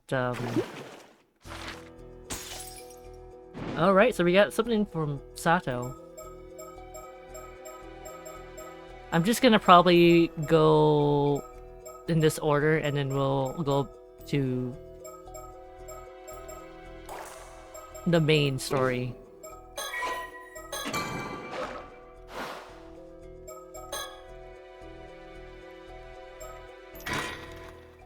Alright, so this would be a conversation between... Oh! Sato, you got a sec? So, I was hoping to get a bit of advice. Thing is, you're the only one I can really talk to about this. Sure, what's up? If you got a problem, leave it to me. Kamashima's living, walking, talking encyclopedia. Wow, that's a pretty impressive title, Miss Miss Encyclopedia. Although I think that walking talking kind of implies you're living already. Either way, I hope you can help. You know that even if it kills me, I'll squeeze every last brain cell I've got to help you, Tsukasa. Right, but you're supposed to be a living I can't even say encyclopedia. So, please don't go dying on me. Thanks for being there for me, though. Alright, okay, I gotta snoop. Have a great rest of stream. Thanks for being here, Leah. It was fun. Thank you for the, interesting topics. But thanks. Yeah, thanks for hanging out for a little bit. I hope you have a good night. Get some good rest. And also keep warm. It is still pretty cold. See you again. Take care. Also, hello, Underfighter. Thank you for the hydrate and also for the bonk. Let me hydrate. But yeah, it's good to see you. It's warming up at least? Yeah, just a little bit. I'm glad.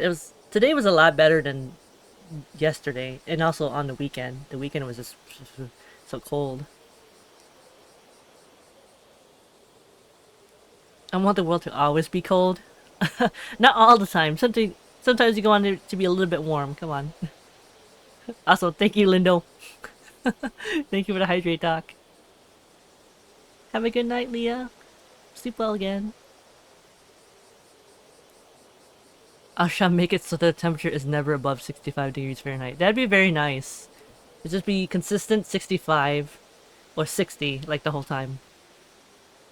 More water for Doc. Yes. Actually, I don't even know how many like sips or like water have you had for like this whole stream, like right now. It's gotta be at least maybe like 5 times. Yeah, I'm excited.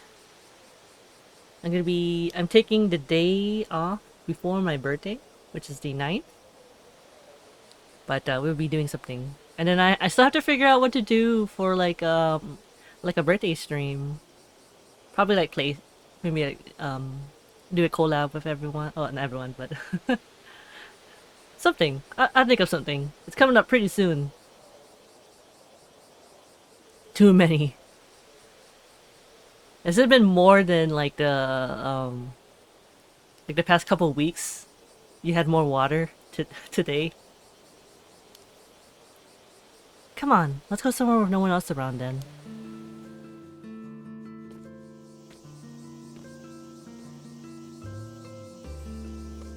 Pardon me a moment, young ladies. Yes? You mean us? Yes, sorry for trouble, but I was hoping to get some directions. Oh, are you sightseeing? Welcome to Kamishima. I'm afraid it's not quite as relaxing as sightseeing. Who are these people? You also hydrate as well, Underfighter. You're the same as Doc. You don't get enough water. We're looking for the Wakamura residence. Would you happen to know where it is? Yeah! Drink the water. Drink that water.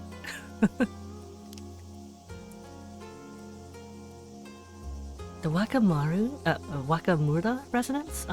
May I ask who you are? Oh, of course. Please pardon my manners. My name is Yumeko Shiki, a housewife from over in Tokyo. Yumeko, okay. Oh, a housewife. And this here is Sodo Kiryu.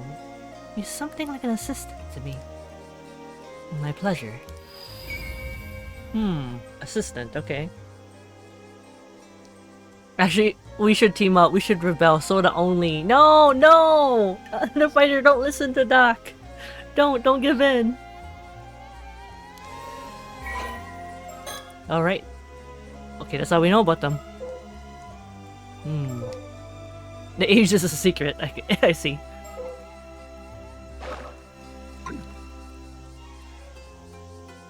Oh, you must be guests for the old man. The Wakamura home is just up the slope after you head through the alley. It's a bit of a maze though. Want me to show you? Oh, he's got like one of those like fancy like pipe thingies. Ah, so it was that way. Thank you, but I believe we can manage from here. Oh my gosh, it's another recollection. Huh? Huh? Interesting. What is this? Wait, I missed what they said. Oh, believe it or not, we've been running all around the region. We're quite used to the area now. What was that, like, dead thing? What was that? Got it. Take care then. Ma'am, is something the matter? No, it's nothing. I'll tell you later. We'll be on our way then. Sorry for stopping you. Are they like... They gotta be like some sort of like... investigators or something. Or detectives, maybe. Like, for some reason, you made me think of a... Of course, do you ever get people telling you that? Huh? Those two had a really strange vibe. Old man sure gets some unusual guess. Yeah, there was something about them. Don't you think that's the kind of aura that sorcerers would give off? I know what you're getting at. Heard those rumors too. I've saying that old man Wakamuda has been super reliant on some shady sorcerer lately. Alright. Let's see. Oh, he's a lot. I'm just gonna skip him. Uh-huh. Appointment as the next mayor of Kamishima is all but confirmed. Alright. Rumors that he has since added loan sharking and land grabbing to list of ways he's willing to add to his sizable fortune. Ardent devotee of a certain famous sorcerer in Tokyo. When I'm an old man, I too shall have unusual guests. What does that even mean? Did it say they were from Tokyo? Maybe they really are sorcerers. Whatever. Come on, Sato, let's go. Yep. Oh, what the? Oh, we can actually... Okay. Whee! I'm moving.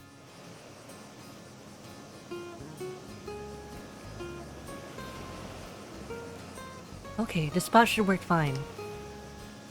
Oh man, I'm actually about to talk about it. I'm super nervous. What's on your mind, Tsukasa? Tsukasa asked me for advice? Something must really be weighing on her. She's usually so quick to decide and act on anything. This is rare for her. Let me look at the scenery.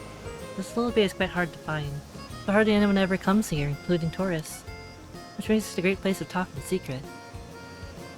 One day I'll have people from a circus visit me. Next to people dressed up like that, they're going to do a performance of Hamlet. Alright.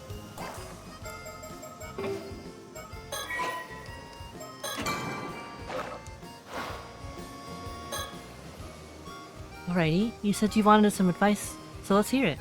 How can I help you, Mr. Kasa?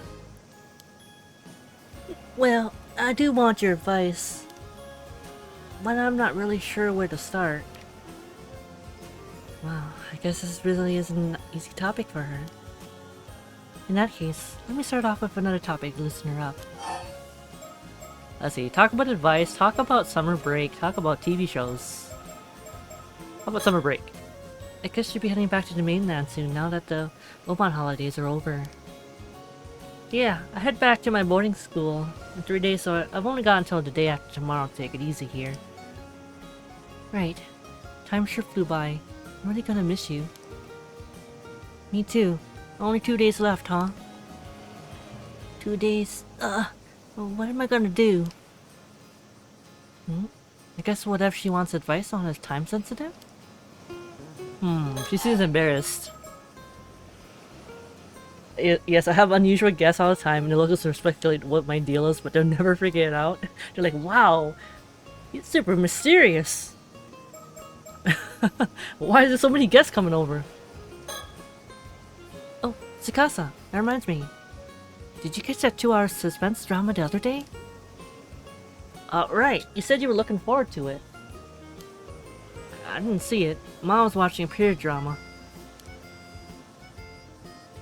Darn, that actor you like had a good part. He turned out to be the killer, though. Oh, I wish I could have watched it. Did just kind of spoil it, though.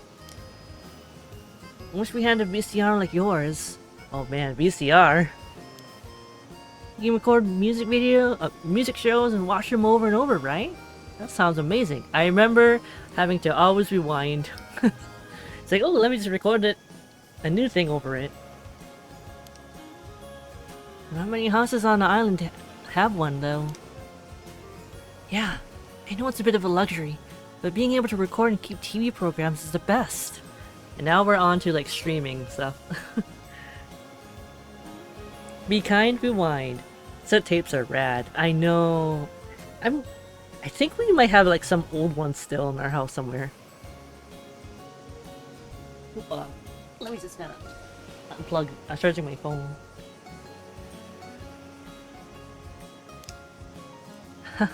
You love TV way more than I do. It's great you can enjoy it whenever you like. Alright, let's talk about advice. Yeah, about that.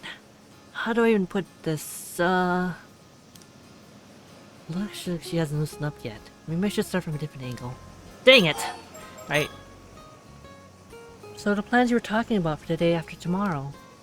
I guess it's to get together with the others before you head back? Yeah. Yeah, that's right. Plans with Azami and Yuza. I didn't give them much time this trip, so I figured they might be feeling a bit left out. Makes sense. You're pretty close friends. Totally. Even growing up, you still do the dumbest stuff. Just can't leave them be. Maybe I should leave you out to enjoy it without me then. No, come on. You can join.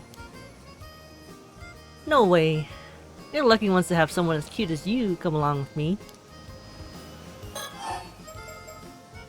Let's see, I have a big stack of cassette tapes on my corner desk, and all of you are hooked up anyway to watch them now. Oh, that's okay. You're just there to just like... They're just there to... You could just... You know what I mean. Just admire it. At least you still have some. That's good. You really can't get enough of your TV. You think I watch too much? How much did you watch this summer? Well... I guess I'm pretty much always watching whenever I'm home. Nice. You should thank old man Wakamuda for letting you watch as much as you want. We hardly ever allowed to watch TV at boarding school. Even at home, I'm always fighting over what to watch with Ma. Makes it dang hard for me to keep up with the conversations at school, you know?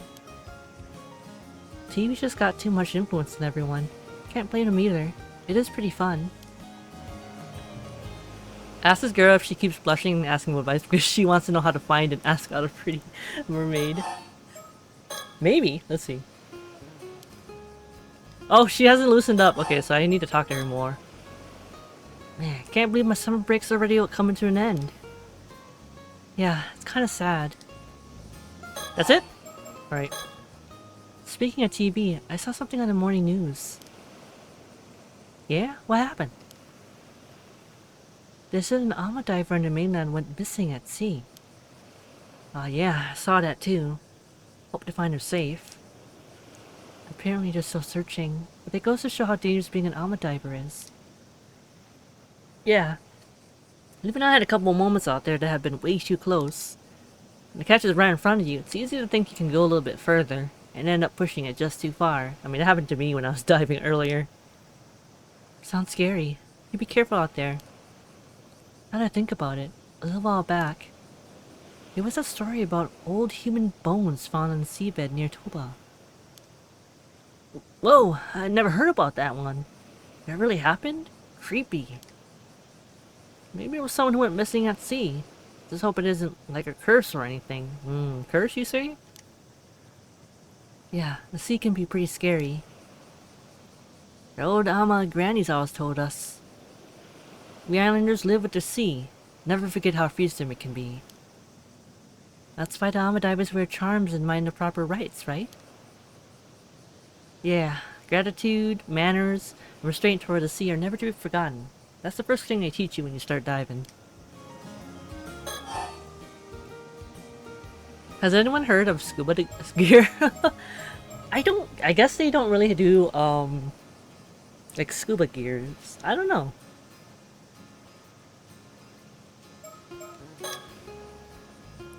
You know, Sato, compared to when you first arrived on the island, you really brighten up. Might be thanks to all the TV. Oh, was I really that gloomy before? Yeah, up until about a month ago, felt like there was a little cloud hanging over you whenever we spoke. It was like you were kind of depressed all the time, like nothing in the world really mattered to you. Oh, so that's how I came off. Sorry for being such a downer. Yeah, you didn't crack jokes like you do now either. But this you? Way better. Having fun stuff going on really brought you to life. Makes sense. I try to keep up the positivity. Alright, now we can finally talk about what she needs.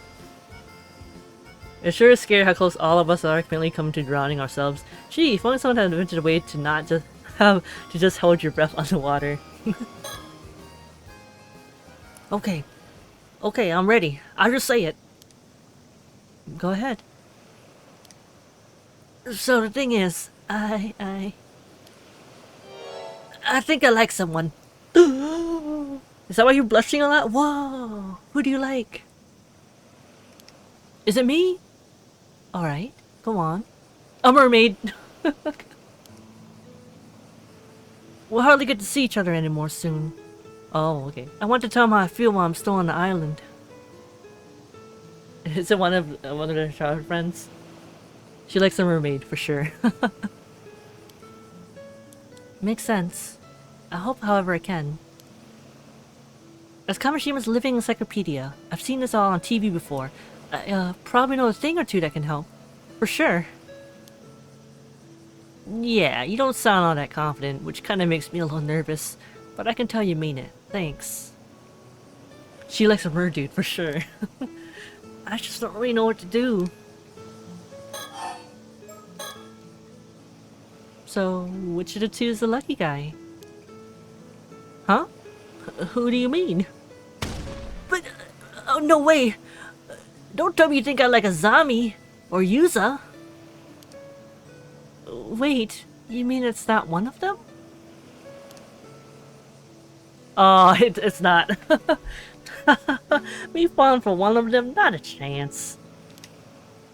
You're basically like brothers to me. I could never picture a romantic relationship with them. Oops, sorry. I just assumed. I call myself the living, walking, talking encyclopedia, and brag that I've seen it all on TV, but I guess I don't really know anything. Sorry. This is so embarrassing. I'm gonna go die now. Whoa, don't sweat it, really. No dying. But then, who is it? No point dragging it out, so I'll just tell you. It's Shotaro.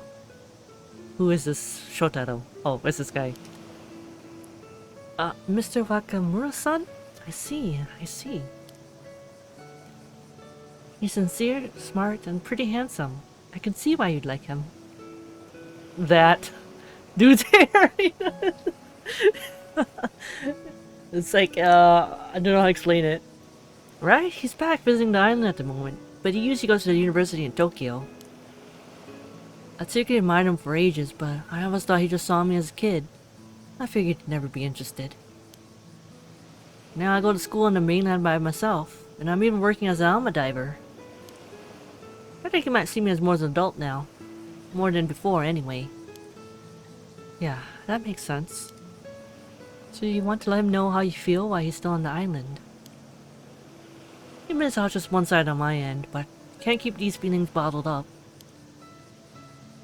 And tell him, I'm with you. Alright, we got Shotaro here. The only son of Shinobu. Okay. Pampered by those around him from an early age, but he grew up to be a pleasant and sincere young man, despite the attention.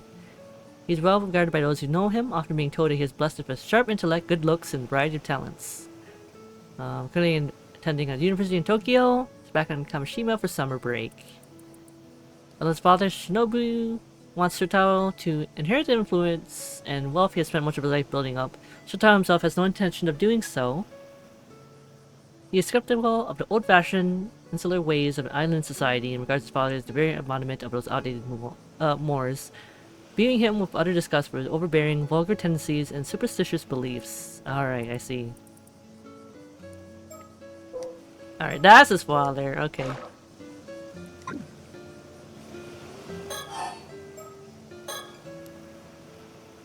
You're staying with the Wakamuras right now, yeah? Know anything about him that might help?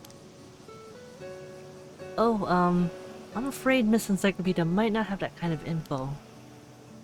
You don't have much info at all, do you? I mean, he's honestly not home most of the time. There's just a lot I don't know about him. I feel like he's always got something to do, checking on folks all over the island. Like, I don't suppose you know if he has a girlfriend in Tokyo or anything. I'm afraid I'm not sure. Tokyo's packed with beautiful girls, right? A guy like him won't be left alone for long. Well, from what I've seen, I haven't noticed him keeping in touch with anyone. Then what about what he likes? Is something he'd be happy to get? Let me think. I'm sorry. Nothing's come to mind at all. I really may as well just go die somewhere. No, no, Sato, don't! Come on, don't say that. Thinking it through with me is more than enough. Gotta stop joking about dying like that. I want to tell Shota how I feel by the day after tomorrow. What do you think I should do? Oh, Sagasa, how about this? I'm pretty sure I can ask Shota to meet us somewhere.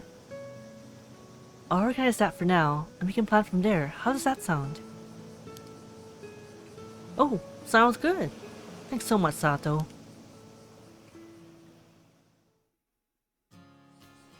This is a long recollection. So, we kicked around ideas the whole way back, but in the end, writing a love letter and handing it to him is the best call. That's the plan, yeah? Yep. Oh, I accidentally hit my hand on my desk. Since way back when, the tried and true way has always been the love letter. Keep drinking about dying in a game where there will surely be death. This girl's trying to speedrun. Oh no. How many happens to Sato too? Come on. Classic method. I like it. You're heading out to die tomorrow morning, right? Yeah, weather is looking good. Alrighty, then I'll ask him to come to the bay a little afternoon. Did that work for you? Yeah, I just need to have the letter ready by tomorrow. Hey, can you look it over before I give it to him? Of course, I'll fix it up even if it kills me. Thanks, I'll write even if it kills me too. I'm already so nervous. Oh.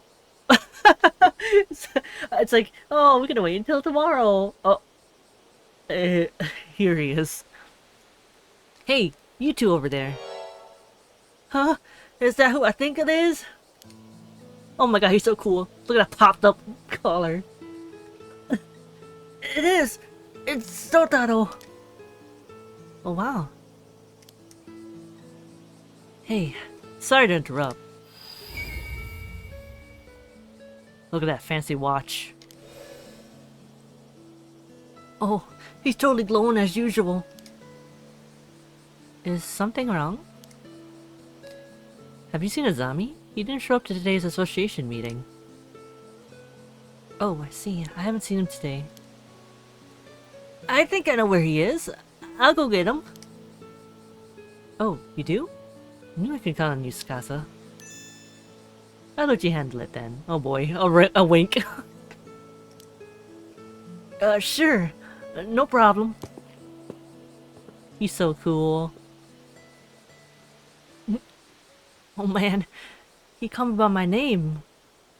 So fired up right now. Let's do this. Yeah, let's... First off, let's find those two. Bet they're up at the Kante Kisho ruins. Let's go, Sato. Right behind you. And that's what happened before they got there. There's so much. It's gonna be probably recollection in Yumeko's as well. But I mean, it's a little bit slow, but I like that fact that we're at least getting to know everyone. It's still the beginning. Until stuff hits the fan. Alright, before I begin that one though, I need to actually use the bathroom really quick. I'll be right back. Let me go to my be right back screen. Alright, be right back.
Alright, I am back.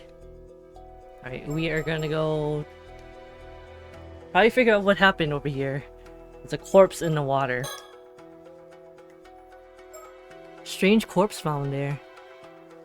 Thanks, sis.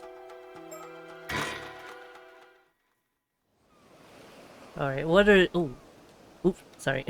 What's to do with these two?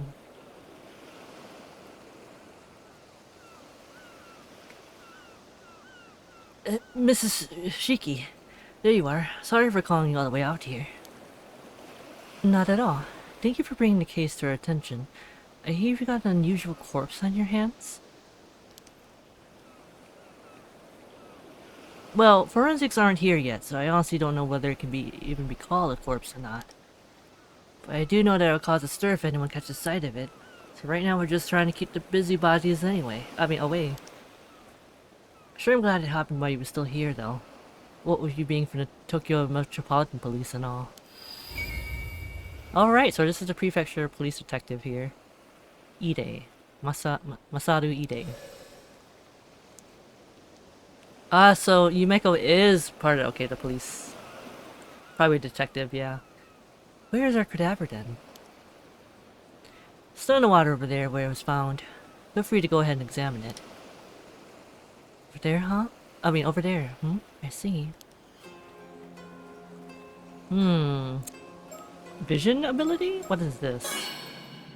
What is this? Very strange. Okay. She has some kind of special power? We originally came to me from Tokyo to investigate another case. Well, so many incidents occurring, I can't help but get the sinking feeling something troublesome is about to happen. The Detective Ide has been a huge help to us so far. We might be able to reveal some of our circumstances to him. This is Solo Kiryu. He's worked with me as my assistant for a long time now, although he usually makes his living as a psychic detective.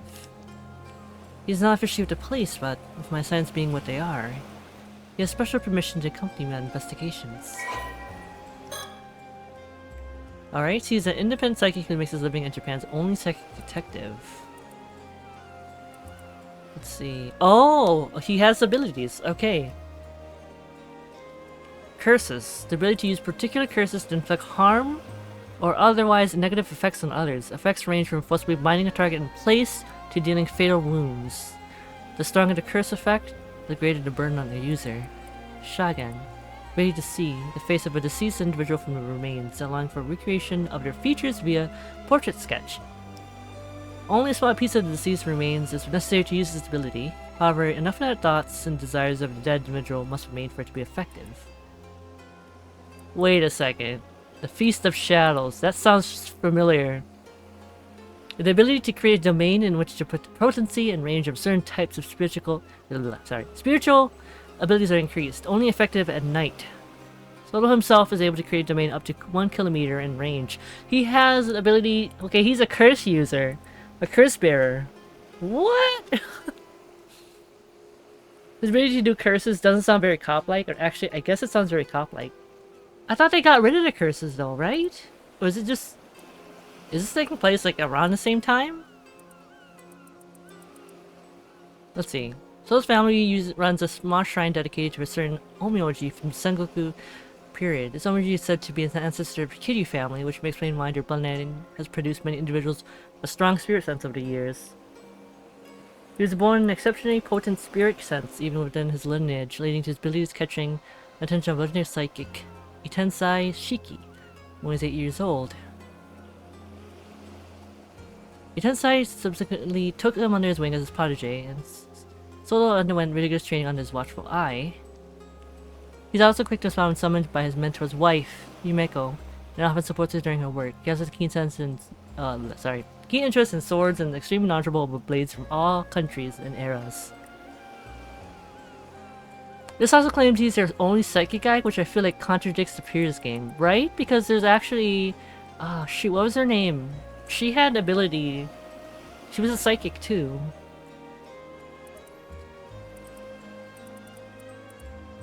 Is this taking place around the same time, or is it taking place like in an alternate universe? But he has the ability to do stuff, though. Hmm. Interesting. Okay.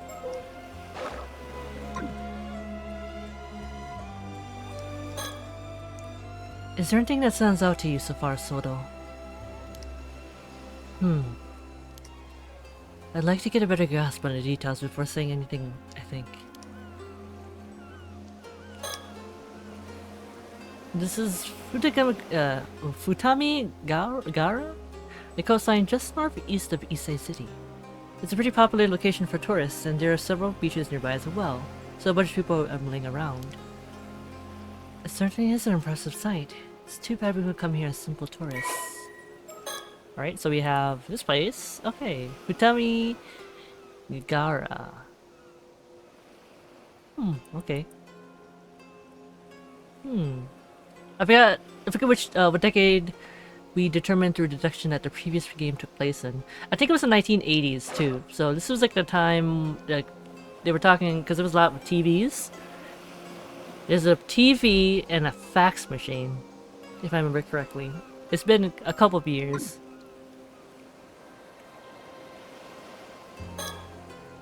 The local police have the area closed off to make sure bystanders can't get too close. Alright, let's go talk to the detective. Do we know what the situation was when the corpse was found? Just got here as well, so I'm not clear on the details myself. But from the sounds of it, a local civilian happened to cross it about an hour ago as they were passing by. They got us unseen immediately, so no one else should have seen it. That's a relief. We don't want people working themselves into a frenzy over this. Where is that local now? We got someone taking their statement in a nearby police box. I'll let you know when we get more info there. Please do. Alright, we should look at that corpse now. But let me say, remember when I looked up fax machines and found they were invented in the 1800s? I still think about it from time to time. What a neat fact. I think I remember you searching it up too. That's pretty wild, actually. Alright, let's look at that corpse. Zoom in on it. Was it a mermaid?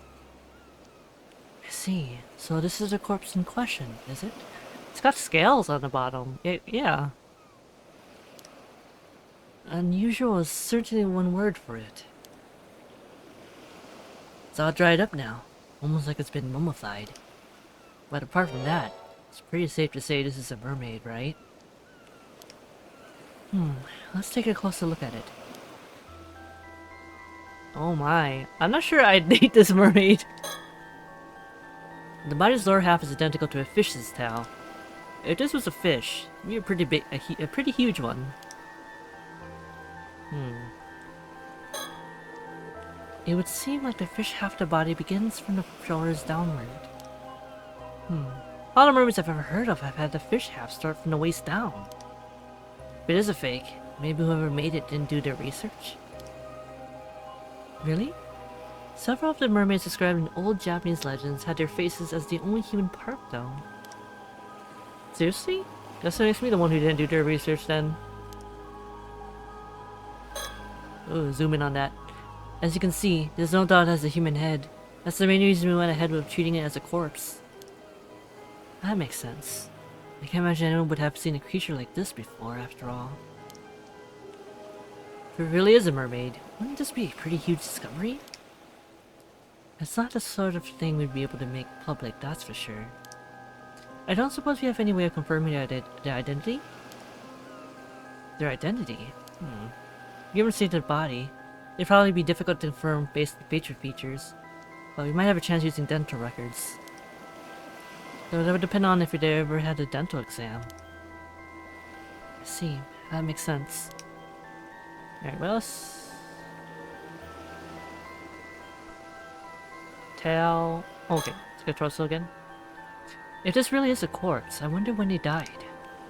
I doubt their body would have ended up this desiccated if it had been in sea this whole time. You think there's a possibility that they died shriveled up into a mummy-like state, then their body fell into the sea and got washed up here? It makes for quite an enigma, that's for sure. There's no sign of any external wounds. I can't see anything that could have caused their death, at least. Oop, I actually... Okay. Honestly, I'm kind of leaning toward it being a fake of some kind. What do you think? It's true that many of the mermaid mummies discovered were ultimately found to have been man-made in origin. Ah. 1970s, some garnered so much attention after being featured on TV that people traveled en masse to see them, prompting some temples and shrines to discontinue public viewings. Mermaid mummies have also been documented in other countries. In the 1800s, the exhibition of mermaid mummies as exotic curios became a widespread phenomenon across Europe and the United States.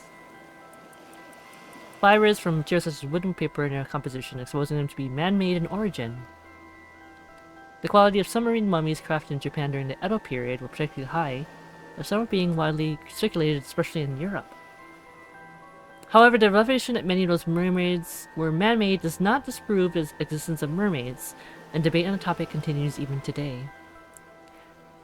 That's a good point. You wouldn't see a corpse looking at all like this in the ocean, right? Whenever they died, it wasn't here. That's true. Also, hello child! Welcome, welcome! I am playing Paranormasight The Mermaid's Curse. But how are you? How is your week going? Wait, how's your week going? It's Monday! How's the start of your week going?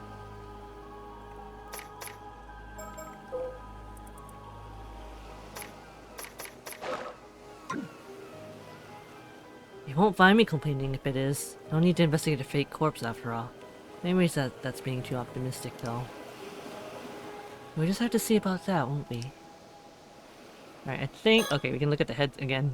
When I first saw its expression, I thought they must have died in unbelievable agony. But at the same time, I can't help but feel like they look almost satisfied. Could just be my imagination, though. What if it's like... These are the people, right? Because like the legend of the thing where it's like people are dragged underneath. Right, when they... what is it? I forgot the name of it. I've read it already. Shoot, what is it? Yeah, the Tomokazuki, right? Yeah. Once they're dragged under, they become almost like mermaids, but not really? Because they got what they wanted, right? But then they end up dying. Satisfied. Alright, I think that's it. Yeah. Oh, what the? Thank you. Thank you for the gift sub, Doc.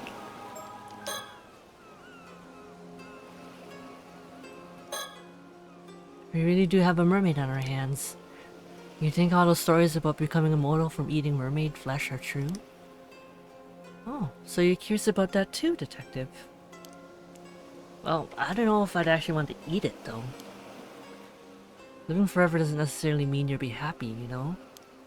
Besides, I can't say I find the thought of eating meat from this thing all that appealing. I see. I suppose that's a natural response. But there are plenty of people who would be interested in getting their hands on this corpse for that exact reason. True, true. I can see that. You might even have people fighting over it if it gets out. All the more reason to try and keep it hidden. Sure troublesome thing we got on our hands here. Alright, let's go talk to Soto. Becoming a mermaid from eating a mermaid doesn't make sense as a means of probably getting come on detectives. Yeah. Well, I think we have a decent grasp of the situation now. What's your opinion, Soto? First of all, based on the state of the corpse, I think it's safe to say that this is another case of the curse of the forsaken fish. Some of the residual curse energy is still lingering around the body. It's a curse! Alright, okay. Just as I expected. Then, I suppose that's no surprise. Huh? What was that just now? Well, try to explain our understanding of the case so far, Detective. I realize some of it might sound a bit absurd, but please bear with us. This corpse is neither a fake, nor could it be called a mermaid. It is the remains of a human, one transformed into a fish as a result of a curse. That's what I figured. That's what I figured would happen. I mean, not a curse. I didn't know it was actually due to a curse, but... What? A former human? And a curse too? It's pretty hard to know what to say to that. One thing's for sure, that's not going to fly in a case report by itself. Mind explaining a bit more for me? Of course. Let's start with explanation of our circumstances then. I'll let you handle explanations, ma'am. Of course, leave it to me. In return, I'll be calling on you to handle the report. Confound it. Alright. It's interesting that they would just talk about like the curses and stuff, so interesting. Okay. First, I suppose I should start with a brief explanation of the department I work for. Wait, aren't you part of some secret department and security division over in Tokyo?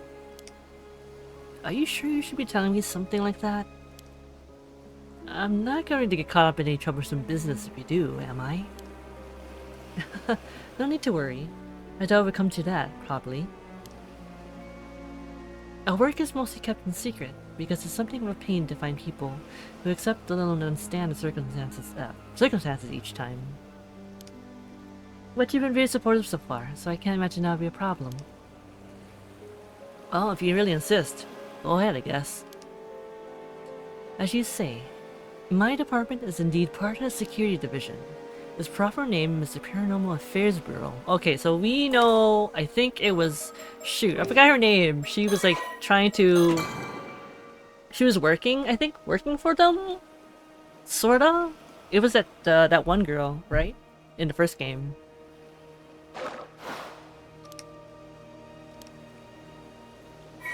Are we gonna get information? Yes, we are. Okay. Yep. Paranormal Affairs. Only a handful of people know its existence. This unit specializes in the investigation and resolution of cases involving paranormal phenomena. The current chief of Paranormal Affairs is a man named Kuryu? Kiryu.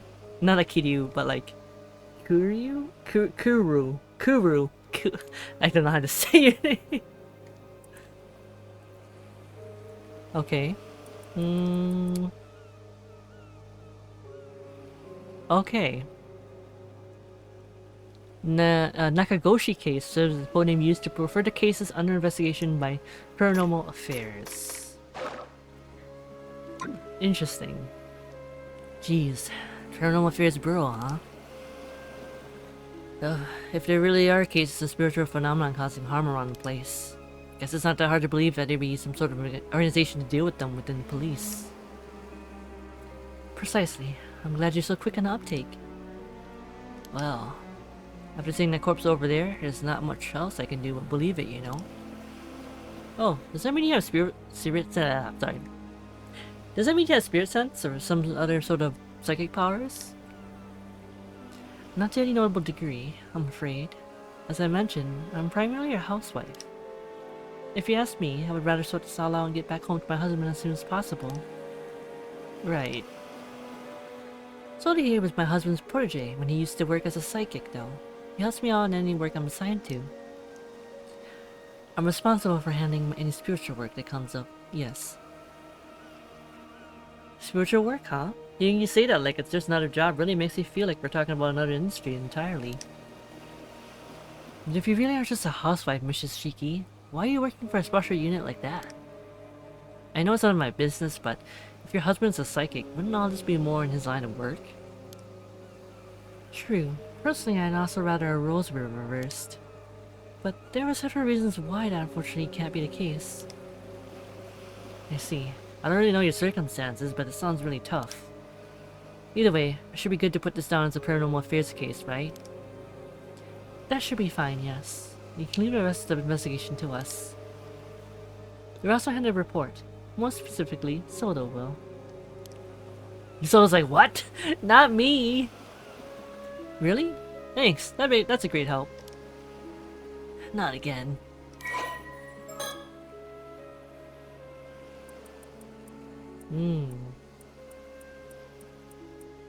Okay. Ah, okay. See, there's a meager degree of spirit sense. But she was chosen to be part of the Bureau's elite unit for very particular reasons. Reasons known only to a handful of people close to her. There was once one other member of the Bureau who had no paranormal powers to speak of, veteran police detective Tetsuo. two occasionally worked on investigations together. Dispatched on assignments now, she always paired up with freelance psychic detective Soto.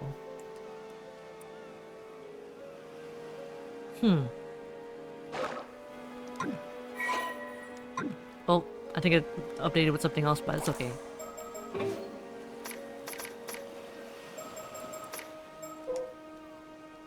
Alright. Aha! Yep. Curses. Those that can occur naturally. And... Spirit sense. Okay. It's kind of briefly... Psychic ability. Alright. You know, I sometimes find myself wondering if I have a best spirit sense as well. There have been times I caught sight of strange things when walking down a road at night. That's kind of creepy. I wouldn't. No thanks. When I look into it later, I found that this place I had walked by had been the site of an accident or the like. No, that might be the real deal then.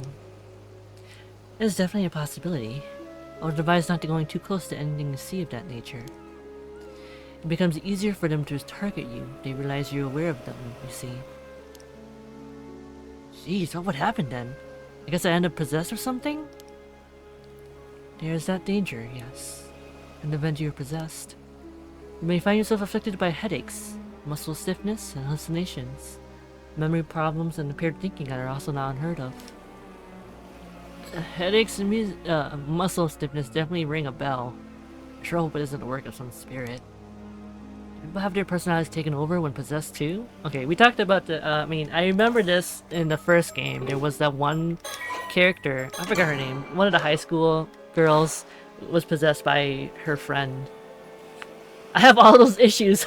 I have to be possessed. Doc! It may be possible with spirits who had a very close relationship to their target, such as if they were siblings, so were parent and child. But you almost never hear about people being taken over completely. The negative effects I just mentioned are primarily caused by the two parties not being in sync. That's good to know, I think. Even if a spirit were able to successfully possess someone, it would only be able to pressure them to behave in ways that wouldn't be unusual for the individual in question. I see, but in that case, there's no way of knowing whether you're behaving that way of your own will or not, right? Exactly. Hence the prevalence of cases where people don't even realize they're possessed. Huh, so that's how things work there. As far as I know, I haven't been having any problems like that, though, so I think I should be fine. What? No, you're not possessed. Inquire into this no further. I'm suddenly interested in thinking about whether I am possessed.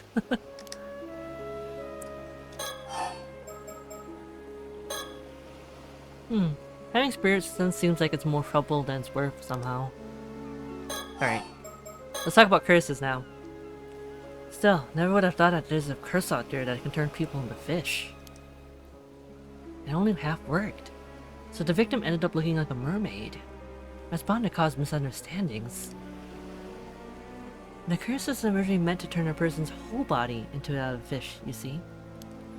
But the victim died before the transformation was complete.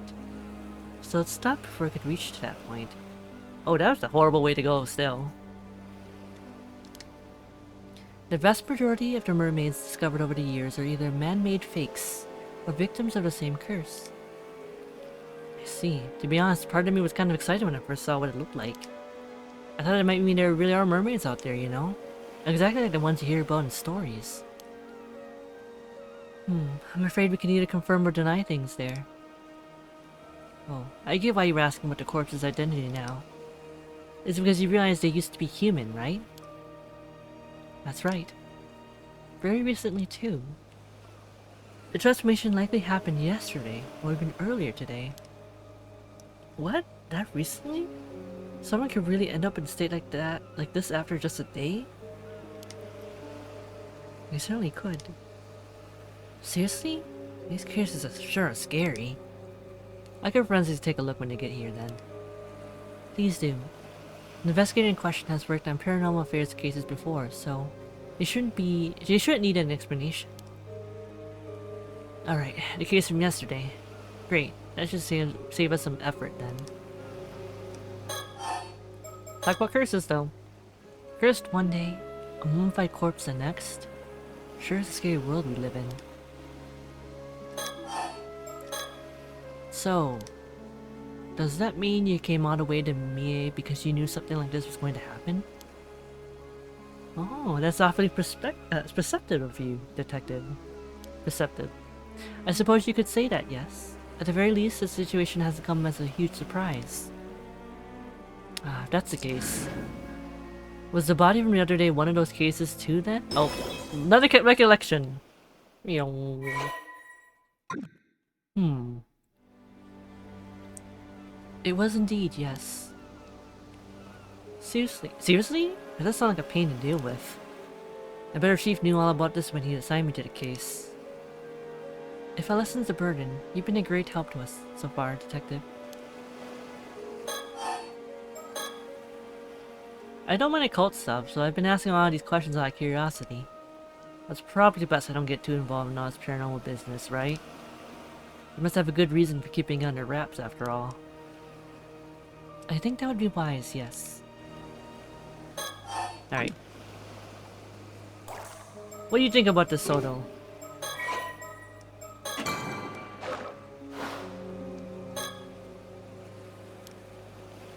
Oh. Oh!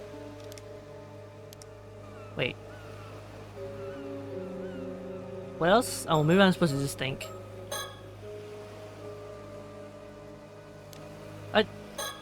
I did talk to him. I have nothing left to talk about. Huh? Let me just... Ooh. That's pretty... Whoa. I don't even know what this is. Wait. This is Masaru Ide, a detective from the local police. He's acting as my point of contact while I'm over here, as well as providing any support I need. I don't doubt it's quite a troublesome assignment. There are a lot of things that need to be kept secret for one. But he's very good at not prying into the particulars while doing what needs to be done, occasionally grumbling notwithstanding. Given what this case has ended up involving, though, those particulars may not end up remaining undisclosed for much longer.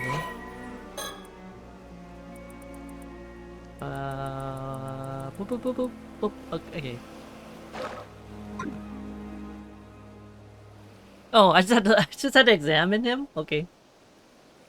Ma'am. What is it? Perhaps I could use my Shagan ability to see if it produces any results. Ah, that's an excellent idea. I almost forgot we had such a handy trick up our sleeve. Okay, so this is the thing where you can recreate, I guess, something? What was it? Shagan. What does that do? Patience, Detective. You'll see soon enough. Right.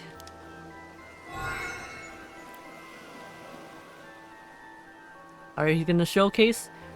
There, it's done. Oh, so it went well, did it? Well done, Soto. What's all this about then? Soto can see the face of the deceased from a piece of their remains, however small. He can then sketch their features based on what he saw. Oh, okay, I see. So that's how you got sketched the victim in that other case. Really like that would be priceless if we could use that on a Porsche, you know. Well, I hear it doesn't always work, so it's unfortunately not foolproof. So, what did our victim look like? About that, I think it might be faster to see for yourself.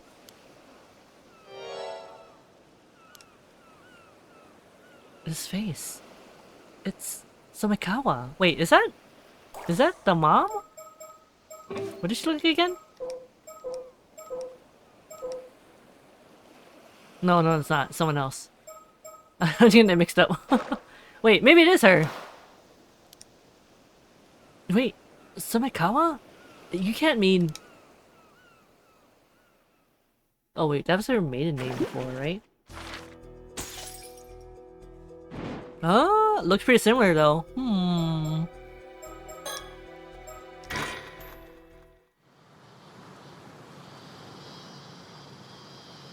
Okay, we're going to the previous day. Welcome, ma'am. I've been waiting for you. The site where the bones were found is a little ways offshore from this beach. You went ahead and started an investigation, I see. Thanks for that. Not at all. You clearing everything with local police meant all I had to do was arrive and inspect the remains myself. To get straight to the point, there is no doubt. Signs of a curse are clearly evident. Another curse, or is it the same curse? The skeletal remains are tied to a supernatural incident. Seems I was right to entrust my intuition on this one. Alright then, let me hear the full report. Understood. Look around. Woo! Look at this. I think it's just cool of this, like this parent, we got. I can't think of the word. Like the 360 thing. This is the town of Ajika in Toba City. The area is a historic place known for its alma divers. Oh, I know it well. It's almost famous as a filming location of one of Japan's most well-known monster films. I wouldn't know about that myself, ma'am, but you seem unusually well-versed in that area. Those old tokusatsu films are the best. You should want some for yourself, Soto. As you wish. I'll look into it. Ooh, okay. Toba City. It's pretty, yeah! I mean, a lot of these places are... I mean, some of it, like the island itself, I think is a fictional one, but everything else is I think it's real locations.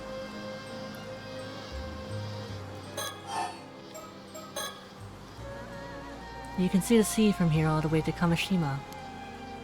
Do you sense anything out there, Soto? Yes, I do. The waters south of Kamishima are saturated with the powerful presence of the curse of the raging waves. Another curse? Oh my... oh no. I mean, we already said that already. I can sense it even from its distance. That's how strong it is. Is that so? Looking out to sea, I can't see a thing. I just hope this means you've made it in time.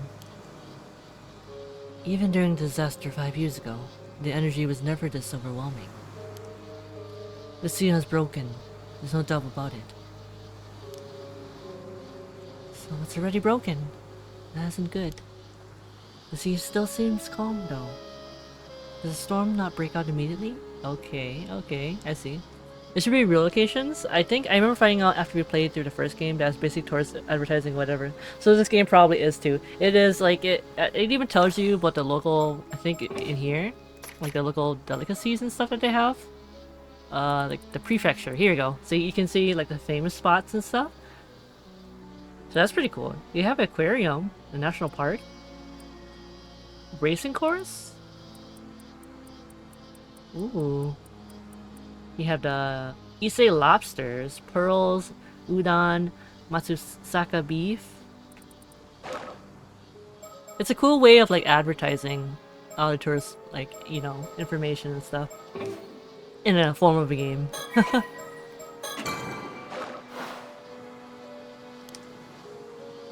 Yes, something seems to be holding it back for now. Oh, so there's a silver lining at least. It seems stable for the moment. You probably have 2 or 3 days of safety, until all heck breaks loose. Then we got a bit of breathing room. Perhaps there's still something we can do.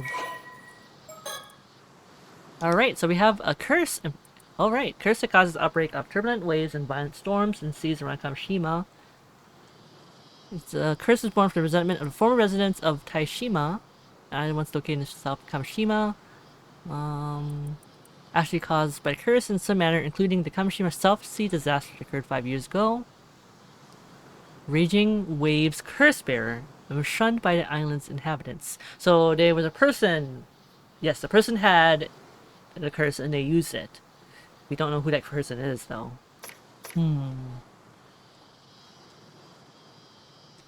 Oh, Shizuoka International Racing Course? Oh, I recognize that from Forza 3? Cool, cool.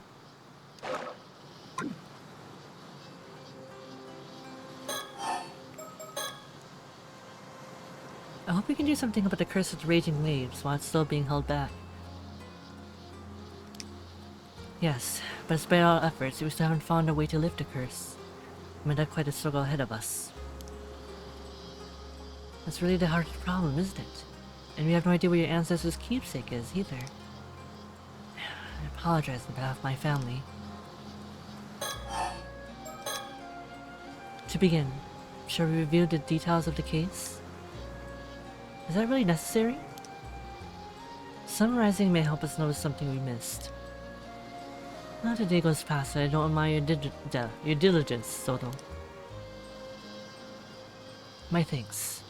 I'll try to be brief. A few days ago, a fisherman off the coast here hauled up a long rod-like object. It resembled a human bone, so he notified the police. That was about 10 days ago. So he fished it up completely by chance. Following that, the police conducted an underwater investigation of the surrounding area. They discovered multiple skeletal remains in the fissure beneath the rocks. All the remains were already severely deteriorated, which being several years to several decades old.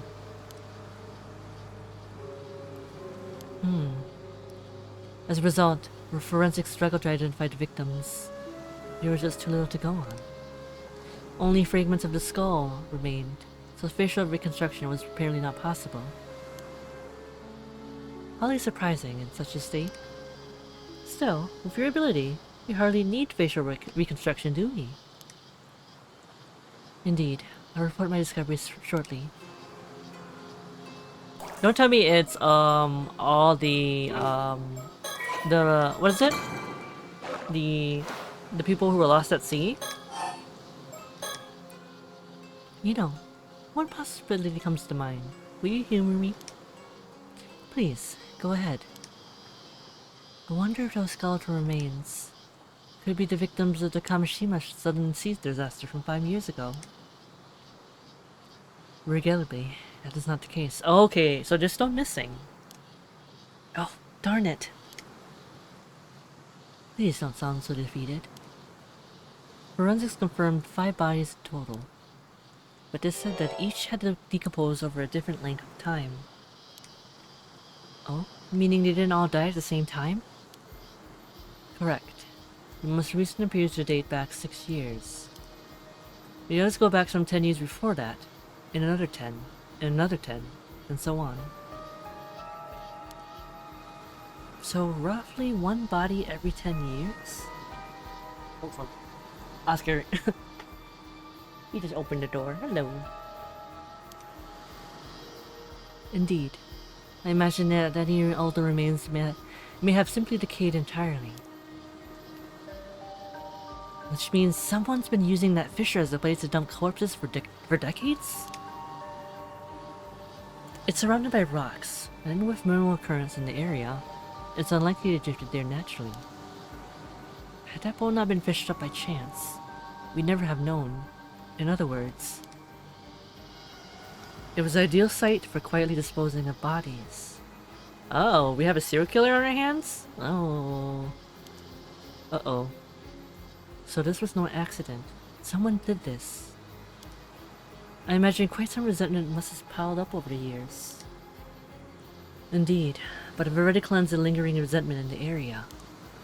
Leaving such resentment to fester could lead to a curse manifesting, after all. Efficient, as always. My thanks. There was one point of concern that one more point of concern that all the remains have in common. Go on.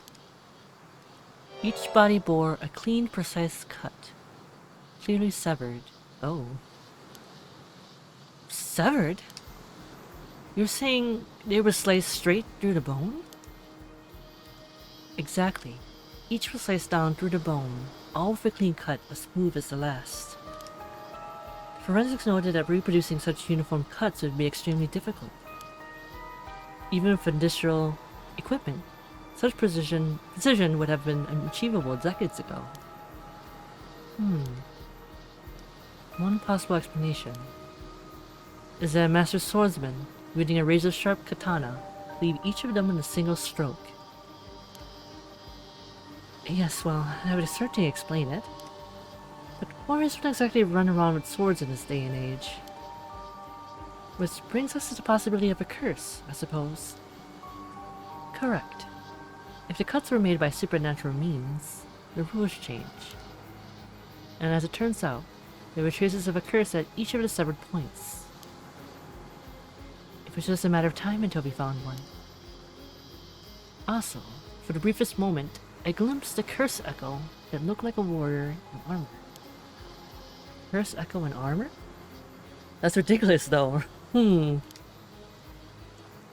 Aha, so here is the curse echo. Oh, this is like bringing back like memories.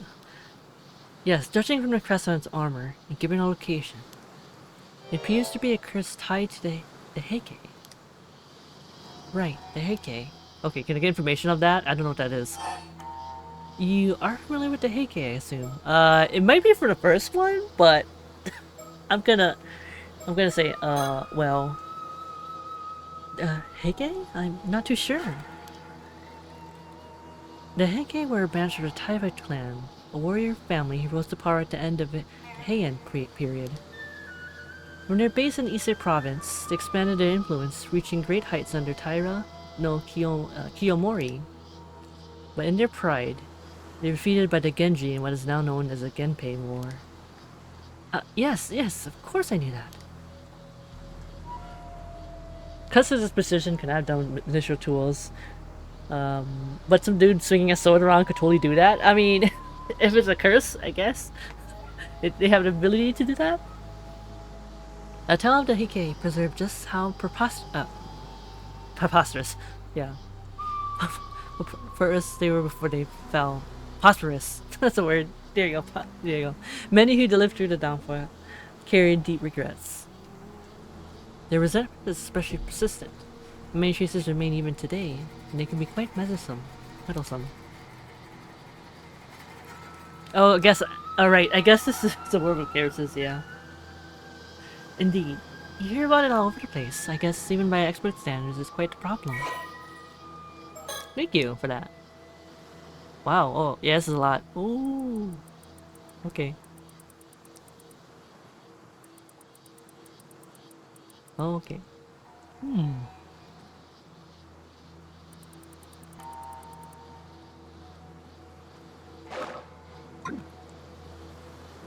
What's more, the katana that Curse Echo carried.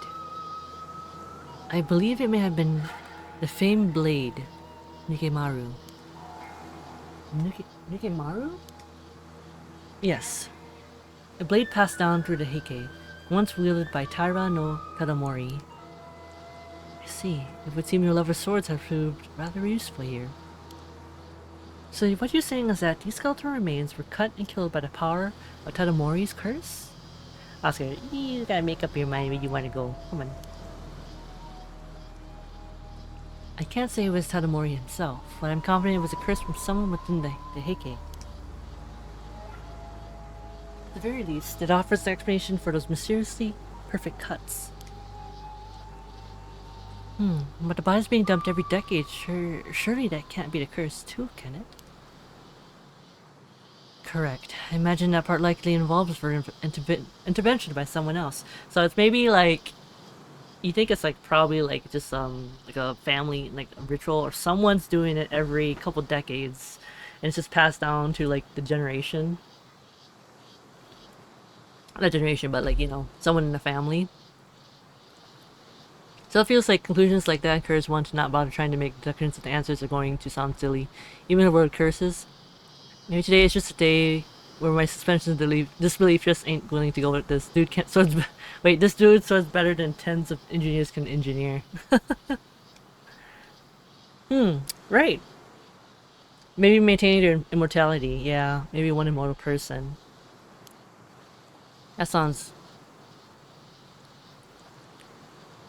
Yeah, probable. So this wasn't an accident by some spontaneous curse. There's a perpetrator out there. Indeed. However, I can't imagine any psychic with enough power to wield such a curse would dispose of bodies so poorly. My theory is that someone is using a curse stone. They're killing through its curse, then discarding the bodies. Aha! Okay. Okay. A curse stone. Think of it as a talisman that lets even those without spirit sense use the power of curses. They're created when intense resentment fuses with a suitable relic. That sounds dangerously convenient. There were a few incidents involving curse stones in Tokyo last year, actually. Didn't you hear? Oh, now that you mention it, that somewhat rings a bell. Alright, we're gonna talk about what happened? No. You think the murderer is a mermaid trying to maintain her mermaidness? You think she's single? Doc, stop trying to want to, like, get with the mermaid.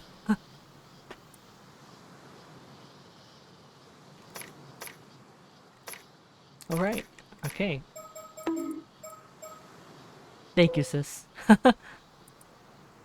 Yeah, okay, so I remember the curse stones, like, you have to have specific things in order to trigger them, right? In order to use them.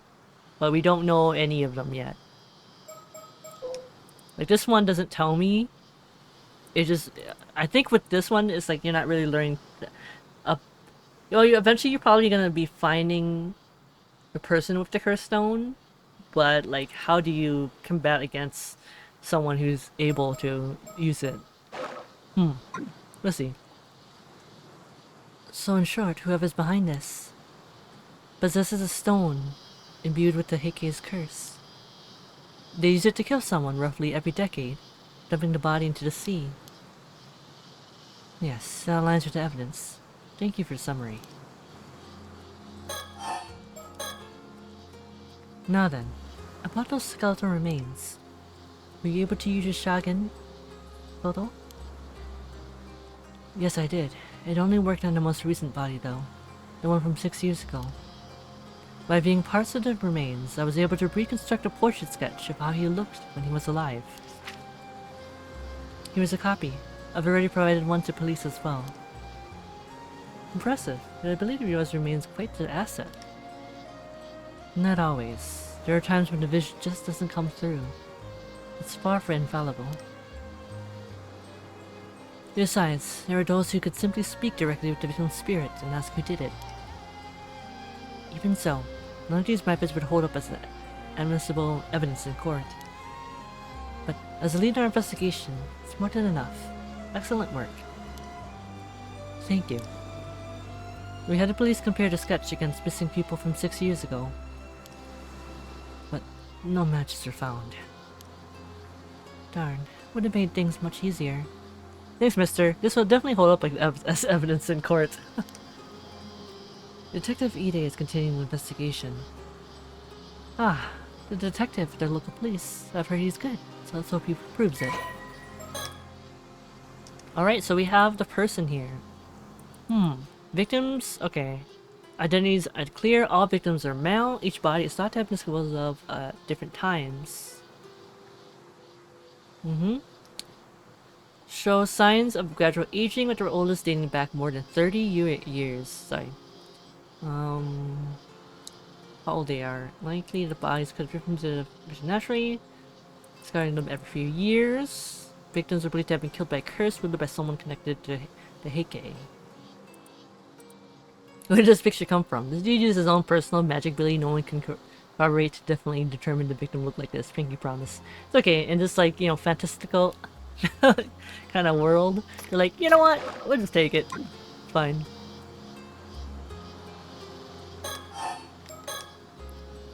Say, Soto, that sketch of yours. Maybe we should show it to some of the locals. Good point. Someone might have recognized him if they're around here 6 years ago. If we can identify the victim, it could help us trace the one who used the curse. I guess we can't just leave things be now that we know there's a curse involved. Honestly, I'd rather not deal with it. There you go again. Are you sure that's something you should be saying out loud? Obviously not. I just want to get this over with and go home, that's all. Yes, we all know how much you love your home. Ma'am, behind you. Behind me? Oh, hello. Oh, hello. As long as you don't do like a jump scare, it's like, hey, behind you, and then look back. Hmm? Who's that? Is there someone from town passing by? Wait, come back! She bolted! Soto, after her! On it. Hey, stop! Let me go! I didn't do nothing wrong!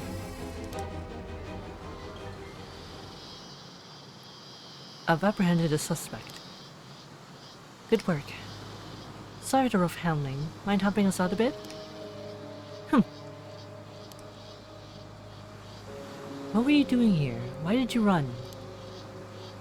What? Don't get smart with me.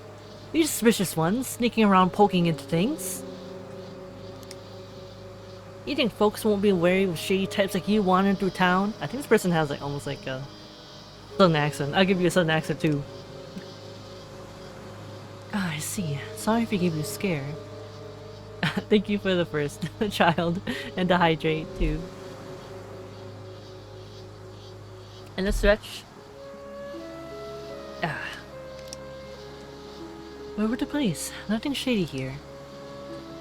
You're after police. Seriously? We heard about the skeleton remains found nearby, yes? That's what we're looking into. You don't look like police. Say, do you live around here? There's something I'd like you to take a quick look at. Do you recognize his face at all? We believe he may have been around here about 6 years ago. Huh? Nope, don't know him. I see. And could you point us in the direction of someone who might know about people coming and going in town? No idea. Ask whoever you want. Can I go now? I got nothing to do with this. Don't know a thing. Alright, sorry for holding you up. Thank you for the hydrate, dog. Child. This person sounds like she's going to go home after this and make up some nonsense rumor about how he used to eat children or something. It's true. What a peculiar woman. It was like her mind was somewhere else entirely. Well, either way, we should talk to more people in town. Agreed. Also, could you ask around and find out who that woman is? Of course. Several hours later.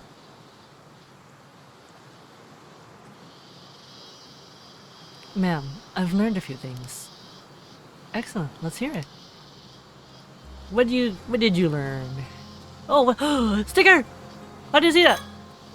Oh shoot, it's the bird stickers! I forgot about these! Oh, did I miss the bird sticker in the other one? Oh no, maybe this is the first one. Oh, yes. Oh no, did I miss it? I must have missed it. No. Dang it, no! I forgot about them too, yeah! No! I hope I can see them again, please. Maverick, Manny. Oh, come on. This is like the best part of the first game too. Should have looked around. You. I also asked around about the woman we encountered earlier. Apparently she isn't originally from this town. Oh, is that so? Indeed. Apparently she wandered into town about 5 years ago. She's been living alone in a cheap rental apartment on the outskirts of town ever since. When she first arrived, she had nothing but an old wooden box, which she was clutching as if it were very dear to her. Nothing but an old wooden box? Supposedly, she used to work as an alma diver. Around when she first moved here, she'd occasionally go diving for fish. But these days, she keeps to herself, and no one ever sees her diving anymore. No one really knows how she supports herself, and many of the islanders find her unsettling. Perhaps she fled from something and moved her life here. That was suggested, yes, but she's never spoken about her past, so no one knows for sure. Although, according to her landlord, she's never been late on rent, and she's never caused any problems either. Still, it seems odd that she gets so worked up about strangers coming to town. Doesn't seem like she's in any position to be worrying about that. Think she might be hiding something? It's possible. Her attitude changed the moment we said we were the police. Perhaps she was keeping watch over the coast where the bodies were dumped, waiting to see if someone showed up. Right, I mean, most recent body was from 6 years ago, and she arrived in town 5 years back. The timing is rather suspicious when you look at it like that. You'd best keep an eye on her. Agreed. Were you able to get her name? Apparently her last name is Somikawa, but I didn't manage to get her first name. Wait a moment. The late what? Oh, okay, so that must have okay, it was that lady then? Somikawa? Why does that name sound familiar? You've heard of it before? I think so, but I can't quite remember where. But I'm a woman who cast off her past long ago. I guess I shouldn't let it bother me. Not this again. Let's leave any time-consuming background checks to Detective Ide. Very well. I'll inform him. Wait, okay, so she died, and then wait, yeah, she died then the next day.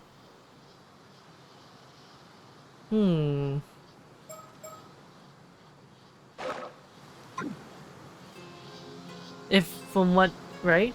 From the sketch. So this means that one might have been marking us since we got here. It's possible.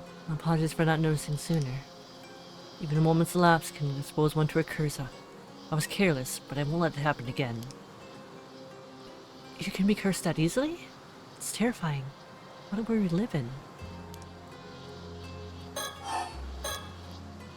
I showed a sketch of the victim to several townsfolk. However, it seemed that no one here recognized him at all. Unfortunate. I suppose chances are he wasn't from this area to begin with. Guess we have to place our hopes in Detective Ide then. Oh, I did not mean to click. Whoops. The curses are that simple? Holy moly, you gotta learn how to do curses. No, Doc, don't do that. Curses, don't mess with them. You don't suppose you might be working with a bad sketch here? You needn't worry about that. I'm confident in the likeness. It should be a near-perfect match. You're right, I'm sure it's close. Sorry for doubting you. That concludes all the information I gathered from my inquiries. That helps a lot, thanks. So, I summarize our next steps? Yes, I suppose we need to do something about all this. Let's see. What an easy peasy way to cause chaos and mayhem. I mean, true, yeah? Alright, so we got the Curse of the Raging Waves, and let's talk about that. Regarding our main objective, with the so-called Curse of the Raging Waves, without knowing how to lift it, there's not much we can do right now. I don't suppose there's a chance you'd be able to break the curse using brute force? You're quite good at that. It's certainly an option if worst comes to worst, but I can't say I have high hopes it would work. I guess it would be more realistic to try to find some clues about the whereabouts of your ancestors' keepsake instead. Indeed, it is said that item may hold the key to lifting the curse of the raging waves. But even the location of the map pointing to that keepsake has unfortunately been lost to time. Also, the map was said to have been hidden inside a model of a mermaid mummy. Rumor says it was sold overseas during the Edo period. Doesn't sound promising. If we can't find it, I guess we're back to trying to break the curse with brute force. But to even consider that route, we need much more intel about the island. Which is why we need to head to Kamishima, and at the very least, advise the locals to evacuate. Yes, hopefully someone of influence there would believe us about the curse of the raging waves. Regarding the identified skeletons, until we can identify the victims from the sketch, we have no other leads to move forward. I believe this is thus left in Detective Ide's hands. Yes, agreed. And I think the same goes for that Somikawa moment from earlier. Oh, no! Welcome, welcome, Raiders! It is, wait. I was gonna say, how was your stream now? What were you playing? I am playing some Paranormasight The Mermaid's Curse, so this is a sequel to the first game. Did you do the murder? No, I did no. No murder, no murder. I am investigating possible murder. What welcome me just let me introduce myself. I am Miski. I am a brave YouTuber, as you can see. I'm a variety streamer, so I play a bunch of games. I mostly play a lot of visual novels though. League and Big Chill. Ah, okay, cool. Did you win some games? How are you? Oh yeah, how are you? I am doing good. We're getting into the mystery some more. And it's a little bit of a slow start, but you know, things are slightly picking up, I think. Whiskey absolutely did on murders. I did no murders! No, it's a lie. Don't believe him. No murders.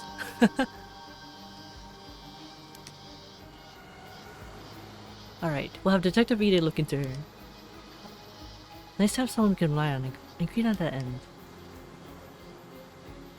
In other words, we can safely leave the Scott case to him for now. Yes, we're currently right now on the detective. I think I would consider her a detective, yeah. And the psychic detective with her. Yeah, so we should remain vigilant regarding the curse stones. Hmm? Gonna watch Miski. No, I'm not doing murders. I am investigating possible ones. I'm doing no murders. No. Is something wrong? No, it's just that one islander I spoke with seems to be calling me over. Something may have happened. I'll go find out. Please do. I just noticed Lena has a hammer. Can I cast a curse on Lena that makes her trade weapons with me? Sorry, Lena has the super hammer. Ma'am. What is it? The person who called me over shared a new piece of information. They were told to keep it secret, but opened up since we were with the police. Go on. Earlier this morning, down by the shore, they apparently found something that resembled the corpse of a mermaid. Oh, that happened like earlier. This is like a memory of like the previous day. A mermaid? Really? That same person reported it to local authority. I was immediately ordered to tell no one, not even the police. You're kidding me.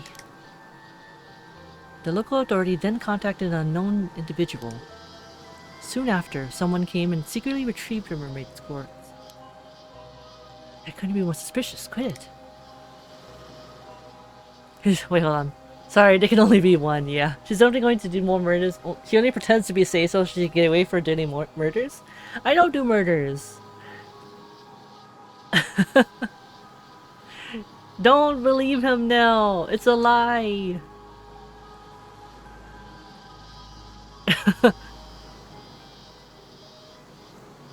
True. Exactly. They weren't easy but the whole thing, which is why they confided in me. What shall we do? Did they describe what the mermaid looked like? Yes, they said from the head to the shoulders it was human, but below that, entirely fish. So it was not the classic mermaid from fairy tales, it would seem. Only the head was human? They also said it was completely dried out, almost mummified. The face was like unrecognizable. But they thought it resembled a local ama diver named Tomiko Suma. What? Apparently she went out diving alone this morning and hasn't returned. That's likely what we're to witness the most. Okay, so that was a different one then. Okay. That is troubling. Dang it, just what we needed. More things to do with. So we're getting a bunch of people who have turned in, well, due to a curse, is turning into, like, not mermaids, but like they're supposed to turn into a fish, like full-on fish, but they stop like halfway due to transformation, and then they end up, yeah, dying. That's the first I've seen lead mod icon. Yeah, I didn't even know about it too until I looked it up, and I was like, oh, okay. Only the head was human? I'm not sure if I want to still date this mermaid. Doc, please. I think I don't know if they added it like this year. It must have been sometime a couple months ago. They cursed to become the not sexy kind of mermaid. First things first, let's deal with this mermaid story. Come on. Alright, so we... Oh my gosh, okay. This is a lot. I'm gonna probably finish up maybe like just their investigation. And then probably the next time we'll go into the main, his route, Yuza's route.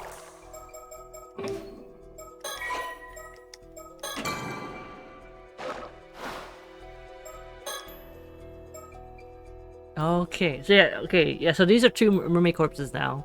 So we had one the day after, and then we have one that's before that. Okay.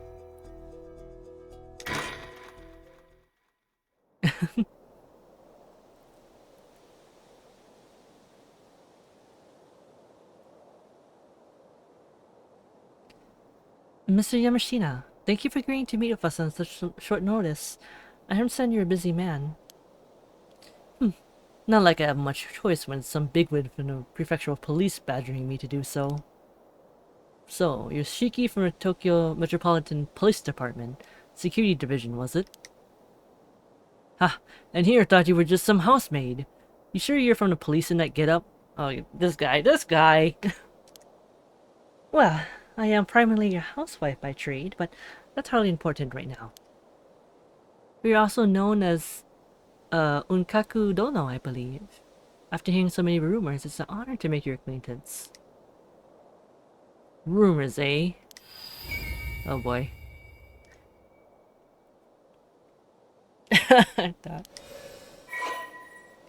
Alright, so we got this... Excuse me, Wealthy Tycoon. That was a lot of information about him. I'm gonna skim through him. Skim through it, I mean, not him. Mm-hmm. Yep. Attachment to wealth. Illegal donations, tax evasion, insider trading, and media control. Yeah, sounds about right. Develop a keen fascination with immortality. Okay, okay. The whole premise thing is that, right? Like, if you eat a mermaid's flesh, that you would gain immortality. Yes, I hear you've been doing some under-the-table research into immortality. And, so what if I am? Well, I wouldn't have expected you to be such a dreamer, but it does make you just a bit more relatable. Nami is based. I don't know if I'm familiar with the character. You can laugh all you want. What's it got to do with the police anyway? Oh, what the? Thank you for the gifts of for now, Doc. I appreciate it. Oh, okay. It seems on this particular occasion, it has quite a bit to do with the police, unfortunately. You don't say. Let's look at where we are. Ooh, look at this place. These splendid gardens all fall within the grounds of Mr. Yamashina's Ise City estate. Part of me wonders why he needs so much space when he doesn't have family. But I suppose he has an image to maintain. Okay, straight to the point. I believe you took a mermaid corpse into your possession this morning? What? That corpse is linked to an ongoing case. We came in to ask you to release it into police custody. I hope you didn't eat that part of it, because that's... bleh. No idea what you're on about. How did you get the Hornet badge? And is it too late to still get it? I'm not sure. It's a good question. Of course, you get something in return. We have some information I'm sure you'll find quite profitable in exchange. Like I said, no idea what you're on about. If that's all you came here for, scram. Oh, pity. I really thought you'd be interested in what we had to share.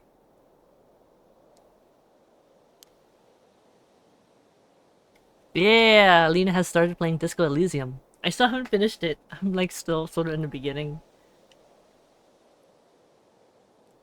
Assuming you really are interested in immortality. Hmm? Well, I suppose we barely know each other.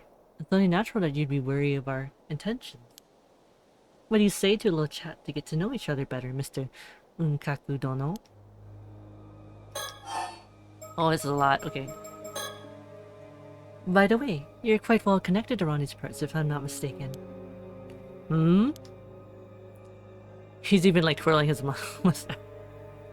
This doesn't have anything to do with what we came here to talk about. But I was wondering if you happen to recognize the person in the sketch. It seems he lived in the Ise Shima area around 6 years ago. Nope, never seen him. I assume you've heard the news about the old human bones found in the seabed? This is a sketch of one of the victims from that case. You sure you have no idea who it could be? First I've heard of it, actually. Got no interest in things that have nothing to do with me. This guy, he's a piece of work.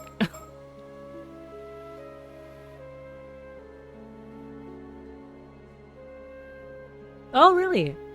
If you watch a peak stream, you can get the Bongo badge? If it's so active, I think? Oh, that'd be so cool. There's one thing I should warn you about. Oh, the Bing Bong, yeah. Eating the flesh of that mermaid you found won't grant you immortality. Also, it's pretty gross. And what would you know about that? Well, you know, one hears all sorts of things in this day and age. I don't know where it came from, but there seems to be a legend that eating mermaid flesh will grant one immortality. All I want to say was that it's just that, legend. It has no basis in reality at all. How can you be so sure? Just think about it. If that legend were true, wouldn't it be strange that no confirmed immortals have ever been found? Yeah, who's to say they aren't just living in hiding? The legend of Yabukuni is passed down in over 100 places across Japan, yet not a single verifiable immortal has ever been found to show for it. So you mean to say all those legends were fake? Please. Excuse me. Yeah, clear my throat a little bit. If even just one of those tales is true, there's always a chance there's an immortal hiding away somewhere. Ooh, excuse me.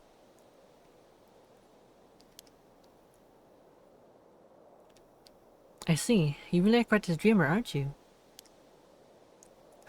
I figured you were trying to bluff me out of that mermaid corpse for some reason or other. But now I'm sure of it. That thing's hiding some sort of secret, isn't it? Something you don't want me to find out. This guy.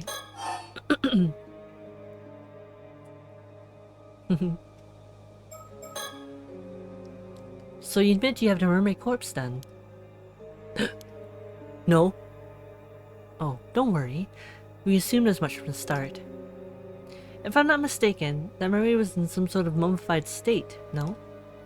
I thought you'd be eating it as it is. Surely there's no harm in handing it over. Unless you want to eat like jerky, like a beef jerky, but like mermaid jerky? Oh no.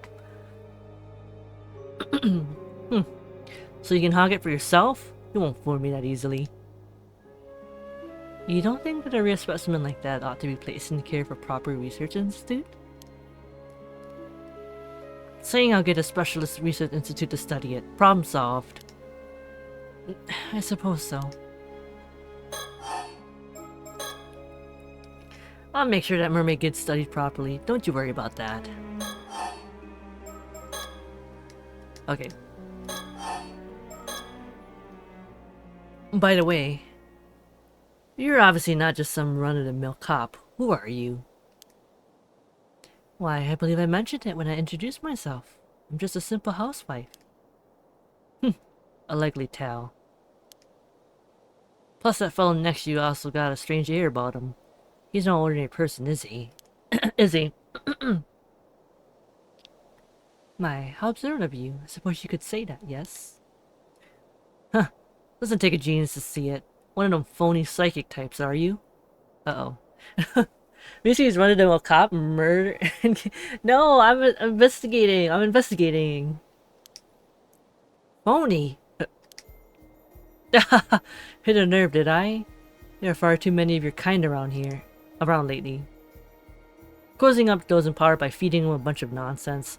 Liars and cheaters, all of you. Thank you for the hydrate. No. Consume water.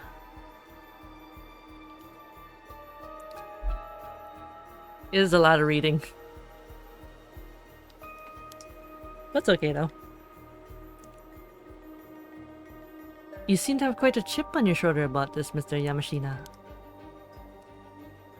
Don't know if it's because of... Oh, yeah. Don't know if it's because there's a cult craze going around, but I've seen far too many folks get taken in by that tripe. Ah, aliens, cryptids, lost civilizations. Ancient aliens!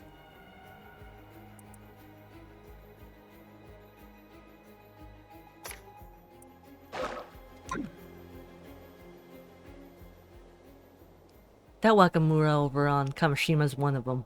Talk about a waste of potential. Wakamura?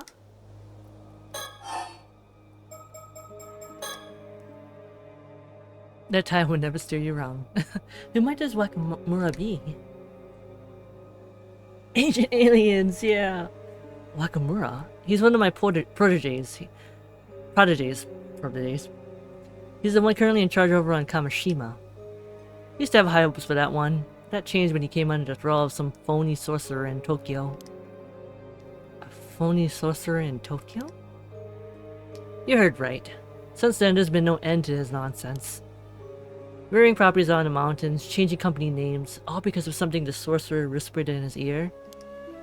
He even told me the layout of my house was unlucky. Tried to get me to renovate the place. Just recently, he was going on about some curse causing a big storm. That sort of rubbish. A storm caused by a curse, you say? Even said the storm 5 years ago was caused by the same curse. He's been trying to wheedle me into helping him find some way to stop it. But I'm done with him and his ramblings. Man's clearly a lost cause. He'll be coming over here tomorrow morning, but I'm thinking it's time to have someone else take the reins over on Kamishima. I see. So even though you believe in immortality, you refuse to associate with anything to do with the occult. And you do? I figured someone claiming to be a cop would have more sense than that. How are you meant to solve crimes if criminals can just pull out curses left and right? You won't find me disagreeing there. So, what exactly has this Wakamura been saying about this curse? Oh, the tide. That's what you're talking about. I was like, what? I was so confused. Heck, if I remember. Why didn't you go to Kamishima to ask the man yourself? Huh. Maybe we will.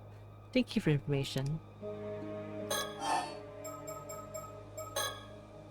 Is there anything else you can tell us about the phony sorcerers Wakamura is so devoted to? Wakamura went on about how there's some big shot appear on television. Never heard of him. As I said, just ask him yourself. Of course, but be sure to do so.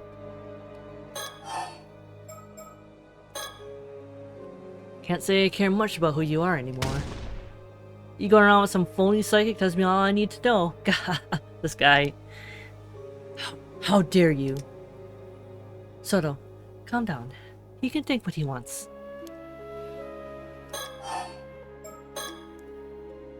I hear you've been putting quite a bit of effort into training up the younger generation recently. What's your take on today's youth? Useless, a lot of them. Bunch of pushovers that have let all this new generation go to their heads. We're the ones who put this country back up after the war, but they're out there strutting around like they own the place. Far too big for their britches. My, what a scathing review. Would our resident member of the new generation like to comment at all? Please don't call me that. I hear you've been searching for a successor though. Giving you strong opinions on the matter. I take it that you're struggling? Let's see. I'm allergic. Let's have a good murder spree in game. I joke. Have fun trying to find a true murderer. I need to stretch. I sat too long. I did some gym stuff today. No problem now. Thank you so much again for the raid. And Yeah, thanks for hanging out for a little bit. And thank you. I hope you have a good rest of your night or day. And yeah. And get some rest. Definitely. Take care. I already found the true murderer. Points us up. Wait, not. No, it's not me. If there's someone here who would be like, who could potentially be a murderer, it would be Doc. In like one of those, like, what do you call it, like social deduction games. A double murder. No, I am not a accomplice. No. But yeah, take care now. Thanks again for the raid. Oh, I can see why that could lead to a desire for immortality. Oh my... Why did you pin that, Doc? No! After all, there's no need to cede your legacy to someone else if you can remain at the reins yourself, That might have been true when I started my research. But Miski, if that's not true, why is it pinned? That's because you pinned it! It's not true. Oh, I take it that isn't the case now? I'm no spring chicken. Thought living for hundreds of years like this ain't exactly appealing anymore. Don't see much point in immortality if I'm already long past my prime. Oh, that certainly is different from the rumors. My apologies for jumping to conclusions. You have my wholehearted agreement that immortality doesn't necessarily bring happiness, though. Let me clear up one thing while we're at it. I've already decided on my successor. Oh? Turns out the perfect candidate was right under my nose the entire time. I haven't told them yet, but they're a sharp one. Do a fine job. Is that so? I'm glad to hear it. I suppose that would mean that you no longer have any need for immortality, then. Who said I wasn't still interested? It simply has nothing to do with my successor. I still intend on continuing my research for medical advancement. You understand? Think of it as doing my bit for society. You lot are always quick to assume the worst of whatever I do. How about you change your own business for... Wait, how about you mind your own business for a change? Change your own... I like swap the words. Well, there's not much more we can say to that. We'll try to be more discerning from now on. I already chosen my successor. No need to harp on about it anymore. I already written up my will and passed it off to my lawyer. Be sure to let your friends at the police know too. Alright, what about mermaids? Okay. Nothing else? Okay, we have to like look at him. Alright. Yoshiatsu Yamashina. He's a tycoon with multiple properties and companies to his name, mostly based here in Ise Shima. He's long been rumored of being involved in various shady dealings. Special investigations have had an eye on him for a while now, but haven't managed to find any concrete evidence so far. It seems he has a knack for pinning the blame on his subordinates before finding a way to slip away. Needless to say, he and the police are quite familiar with each other by this point. Though I don't doubt he has local police chiefs and politicians under his thumb behind the scenes. There's no need for me to get involved in all that. I'll be satisfied as long as I get the information we need from him. Okay, is there anything else I'm supposed to... Am I supposed to talk to? Oh, sticker! Birdie! I got a birdie. What's this birdie? Oh shoot, I missed it. Where's the... Where'd I go? Here you go, it's a birdie. Kiting killer. Nice! These birds are so cool, these stickers. Look at their cool outfits.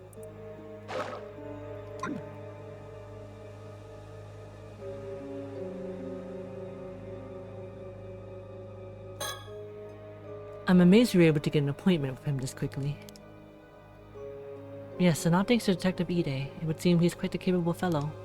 Right, that's it? Do I just think? After looking at the corpse of the mermaid found earlier this morning, it seems highly unlikely that I was taken into custody of Mr. Yamashina here. He's quite a big shot around here, with plenty of weight to turn around, both politically and financially. Of course, all the local police know of him and his moniker, Unkaku Dono. We had to get one of the higher ups to act as it. Intermediate. I can't even read. But pretty much just like meeting with him. Personally, I'm happy as long as you can get the mermaid quartz back from him. Although I certainly won't complain if you can tell us anything but the curse as well. I hear he's quite the curmudgeon. Wait, curmudgeon? Huh? Curmudgeon? How do you say that word? So we have to watch our step when dealing with him. Okay. Vision. Anything? Anything? Oh, maybe the vision's just for the stickers.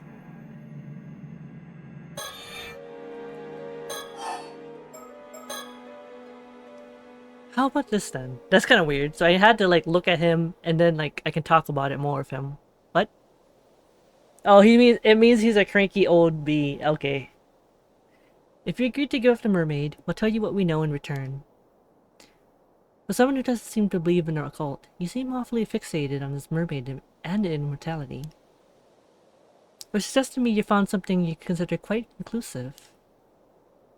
Bah, what are you on about now? Well, I happen to know a bit more about mermaids than most people. And ma'am, are you sure? It's fine. I had an opportunity to do some research into them a while back, you see. You don't say, and... Well, mermaids do indeed have the ability to grant a human immortality. Ha! I knew it! More precisely, individuals granted immortality in this way are known as 800-year immortals. So they have a lifespan of 800 years? That's right. As their name suggests, they gain 800 years of remaining life. During this time, they won't age a day, and even if they die, they'll resurrect immediately. Sounds like a real blessing. No, I'm afraid it's anything but. One who defies the very laws of nature like that is no longer human. They're an anomalous being that should not be allowed to exist.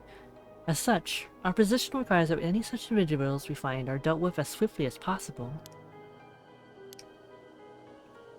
Indeed, this immortality was originally a curse mermaids placed upon humans. A curse? Immortality is neither a blessing nor salvation for the living. It's a curse that robs them of the ability to die. None of those who have become 800-year immortals have found happiness. Not one. It renders living among other humans impossible and makes them an outcast from society. Yeah, what's up with her neck? I noticed that too. It looks like bruises or something. Well, I'm not sure. What? Leave mermaids alone. Yeah. Of course, there are a few years at first when life would be tolerable. But after that, every meeting ends in parting. You outlive whomever you love or are loved by. Even if you find acceptance, it'll only be for a time. You'll always be shunned eventually. You experience this over and over for 800 years. 800 years unable to die, with loneliness as your constant companion. Never found happiness. Maybe they just haven't found love yet. Wait, there's more to life than like, I mean, I guess like love and all kinds of aspects.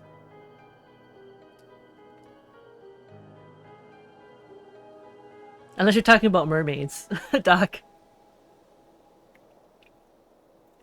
You guys never noticed? Okay, I noticed, but I wasn't sure.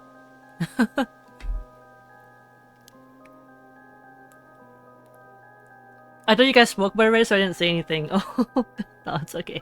Yeah, but I wonder though. It does look a bruise. Look like a bruise or something. But she's covering it up though. I wonder if something... Of course I mean mermaids. Doc, of course. I only recently saw her neck. Oh, I kind of noticed it when it kind of zoomed in a little bit, but I just didn't really say anything. This is why many see no other recourse in the life of monastic, as I say it, seclusion, just as Yabukuni did.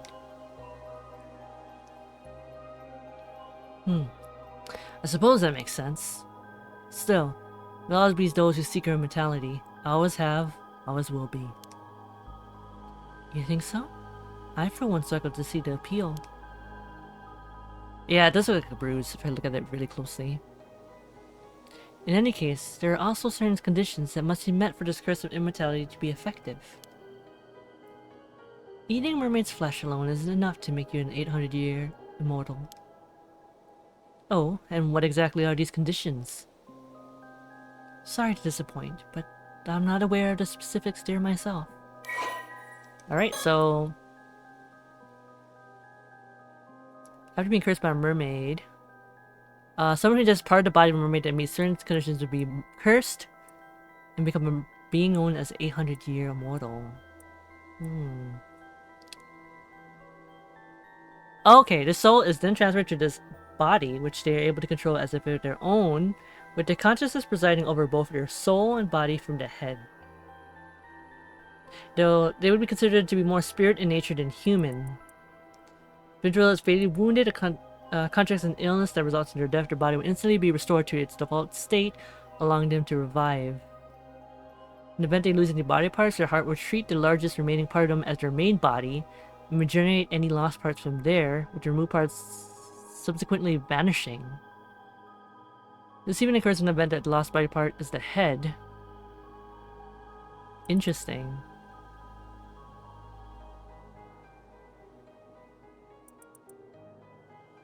$800 years? Not even a mermaid is responsible for the original curse is able to dispel it. The individual will only see the end of their life once 800 years have passed. So... okay. Okay. That is interesting. Okay.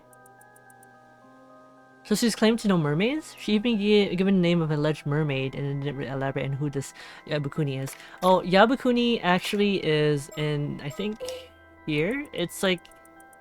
yep, this is a legend here.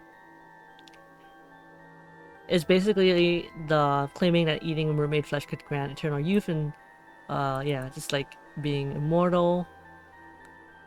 They don't really go that much into it though, I think. But just, that's it. I think that's the only thing I talk about for Yabukuni. But I can say this much at least. The mummy you have in your possession is no mermaid. Huh? Bullcrap! Ain't no way that's anything other than a mermaid. What I mean to say is that mummy is a different being from the mermaids who wield this curse. Not all half-fish, half-human beings are mermaids, you see. In fact, calling them all by the same name is what leads to mishaps like this one. Say what? You mean to tell me it's not a mermaid? That real mermaids are a completely separate thing? That's right, which is why I can say with confidence that eating its flesh won't make you immortal. Seems like you weren't bluffing after all. So I'm not sure if it's supposed to be true or not, if she's lying or not. Right? Real mermaids are hot. I imagine that even if you had it dissected and examined, all results would point to it being just a mass of fibers. In other words, nothing more than a man-made fake. There's a very good reason for that, you see. That mummy is merely the corpse of an average human, twisted beyond recognition by the curse of the forsaken fish. What? Another curse? Another curse wielded by mermaids as it happens. That would be the remains of someone who died under it. It also happens to be the same curse responsible for the mermaids found every few hundred years or so across the country. You see now why we'd rather you handed the mermaid over to us. The poor soul deserves a proper burial, same as anyone else. Surely even you're not so hard-headed, yeah, hard-hearted as to deny them that. Curses this, curses that. That's all a bunch of hokum if you ask me. That said, the report I got from the Research Institute earlier said exactly the same thing. Oh my, I take it you already had the mermaid dissected then. It said it was likely a fake, but asked if I wanted to keep going anyway. I told him to keep at it, but... It should be clear now that you have nothing to gain from researching that corpse, least of all information on immortality. Won't you consider handing it over? Of course we could always take you in on charges of abandonment and desecration of a corpse. Alright, have it your way. I'm so glad you come around. Thank you for your cooperation. Metapod use Harden. I'll give you the dang mermaid. In exchange, I want you to tell me one thing. What is it? You say there are real mermaids out there. Where are these real mermaids hiding then? I suppose you could call it the eternal world. The eternal world? She doesn't know a lot about mermaids though. Yes, mermaids are not creatures of this world, you see. Their original home is Ryugu, the domain of the sea god. Ryugu? And how do you get there? I'm sorry to say that Ryugu's doors are only open to the dead. Going there is impossible for a living human. Ah, you can claim anything of a fairy tale like that. It all sounds like hokum. That said, the entrance to Ryugu is said to lie somewhere in the Isekai Sea.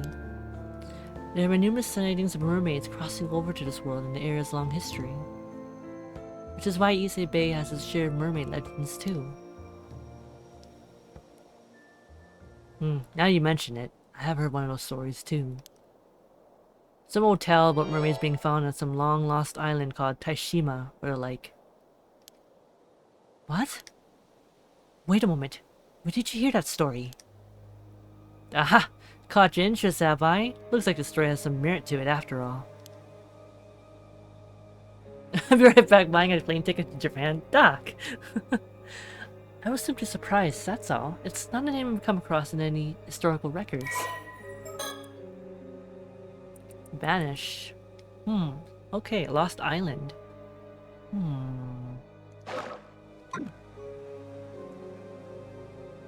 There's just something I heard from one of the youngins I have out there looking for mermaids. I see, sounds like you got a capable young hand. I don't suppose it is possible to meet with this individual? Nope, not happening. Unless you're willing to spill the beans on everything you know about mermaids, every last bit of info. Maybe, just maybe, I'd consider it then. It's clear you're no ordinary housewife after all. Mermaids, mermaids be skiing.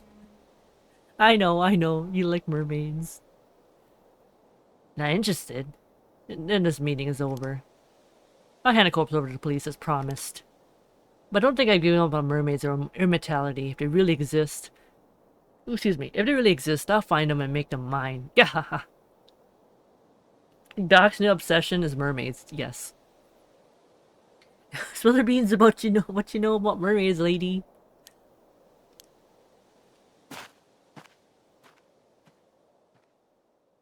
I know. From the look on your faces. Yep.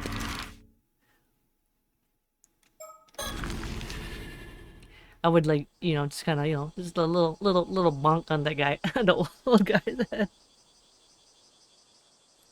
This old dude is a man of culture. Hey there, you two. Sorry for calling you out here when you're so busy. I figured it'd be best to give you the rundown on our findings as soon as possible. It's no problem. Go ahead. Okay, I thought it was... This is a lot! Okay, let me just try to finish up this... I mean, that's a lot of information, but... Wait! Birdie? Birdie? Is there a bird around here? Where's the bird? It's gotta be somewhere. It's gotta be somewhere around here. I know there's a sticker here somewhere.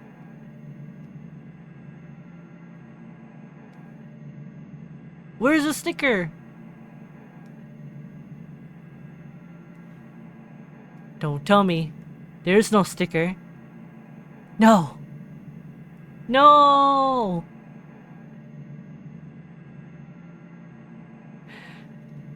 Dang it, where's the birdie sticker? They really don't have a birdie sticker around here? Shoot. I know, surely there must be a sticker. There's gotta be a sticker around here. I don't see anything. Curses. I like this music. Alright. Oh yeah, I also think that lady you were asking about, Somikawa. Oh, yes, did you find anything? Well, it seems she hasn't registered as a resident even though she moved here 5 years ago. Nothing came up for Somikawa in the civil registry either. I'm afraid I don't have anything on who she is or where she came from. Sorry to disappoint. I see. Is that quite common? Happens. It's not heard of for folks from the countryside to come here for work and just drift on if no one really knowing who they are. Apparently it was really common during the post-war growth period. Seems we have quite the mystery woman on our hands. Yep, so there's something I've been wondering about. Oh, let's hear it. You have some idea who she might be? Well... Have you heard of the Kamishima Sudden Sea disaster? It was a big maritime disaster that struck 5 years back. I have, yes. One of the victims of the disaster was an diver and housewife from Kamishima by the name of Mare Minakuchi. But it seems her main name was Somikawa. I mean, I was like, yeah, I know her be his mom. So our mystery woman shares the surname of a maritime disaster victim? I'm impressed you managed to dig that up. Yeah, I was really looking into the Kamishima disaster because of the skeleton remains, so it was a happy coincidence if anything. Oh, so you thought they might be related too? I'm glad it wasn't just me.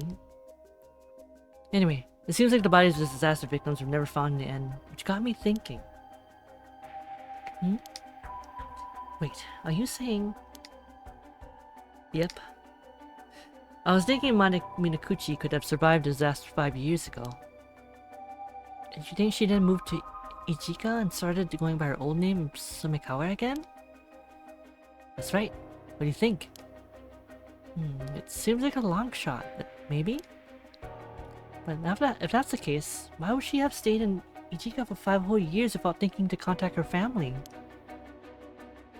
Maybe she lost her memories of the disaster? Right. If she only had her old memories to rely on, it wouldn't be that odd if she went back to using her old name. Surely her appearance would still be the same, though. It's difficult to imagine no one recognizing her for 5 whole years. Yeah, it's possible. She just never ran into anyone she knew. That kind of thing's more likely than you'd think. Oh, speaking of appearances, I found a picture of Mare Minakuchi from Report on Disaster. I haven't met this Somikawa myself, so could you take a look at me and let me know what you think? Let's see. Oh, this is interesting. What do you think, Sodo?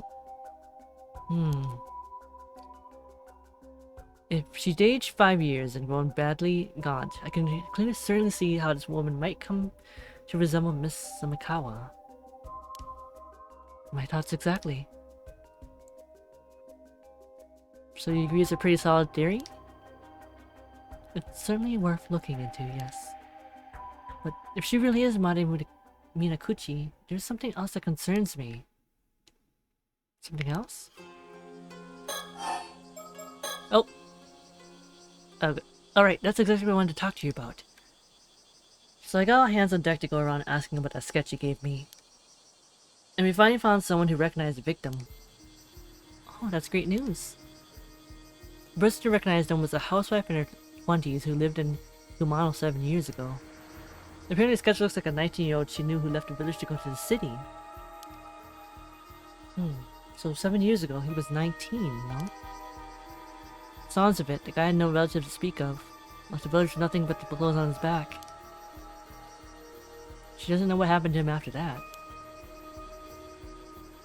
I see. That would make him a young man with no relatives who left his hometown behind 7 years ago.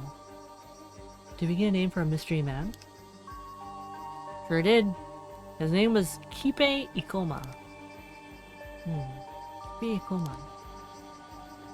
Looked him up in the residence registry, and it does look like he moved from Mano to Ise City 7 years ago.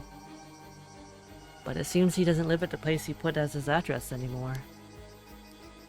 Well, that's unfortunate. I checked in with the apartment's landlord, and it would seem that about 6 years ago, the landlord had his contract terminated after he failed to both pay his rent and return to his apartment for several months straight.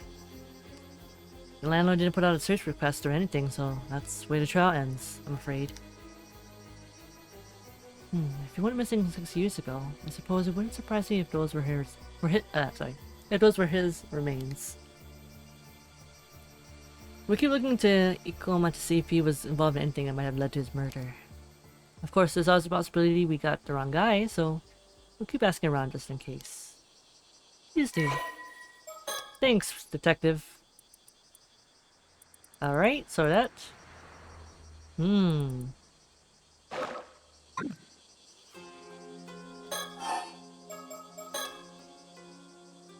This is just what I've heard. But it seems like the islanders over on Kamishima think this Made Minakuchi was the cause of disaster 5 years ago. What? Why would they think that? Well, that's because they believe too. They keep making up rumors. No idea, but it seems like it's pretty much taken for granted by most of the folks over there. Even just mentioning her name is sort of taboo. So I was thinking it would be that odd if she felt like she couldn't go back home because of that. Surely not. Seems as good as a reason as why she wouldn't want to come forward anyway. If she really is related to the storm 5 years ago, she's a point of interest regardless of her connection to skeletal remains. Perhaps it's worth looking into that first. Can you leave talking to Miss Samakawa to you two then? I'll handle that, yes. Thank you! The woman we spoke to said that sketch was really accurate. No doubt in her mind it was Ikoma. Well, that accurate? So I was like, oh, I did good. And then I'm sure you got the right person. So, how did you even make that sketch? There was nothing left of the victim but bones. Magic. Oh well, let's just say it's classified for now. Right. I guess that means I shouldn't pry any further. So, did you manage to meet up with Mr. Yamashina? Yes, thank you again for your help there. Seems he's willing to hand the body over without any fuss. Really? That's great. So, why would some big shot tycoon go to all that trouble to withhold a body? And everything I've heard is true. You could probably take him in on charges of desecrating a corpse, you know. Oh, was there... Oh yeah, was there... What? Oh, was there... Something... Okay, there's a little... There's something special about that corpse? How observant of you, detective. I can of course explain if you'd like to know more. Wait a second, is it related to that secret department of yours? I think I'm better off not knowing if so. Oh really? I don't mind bringing you to the fold. Ma'am, please stop trying to rope me into helping us. I've never met the guy, but he's quite the cranky old geezer. How'd your meeting go? Bet he was pretty wary of you being with the police, but he didn't try to pick a fight or anything, did he? Yeah, you could say... Yeah. Well, I'm not sure you could say it went smoothly, but... I don't think we upset him. At least, probably. You, don't sound very sure about that. Okay, can I do so? Where's a? I need to look for like a sticker. I feel like there's no sticker here. Not even on the ground. Darn. Confound it.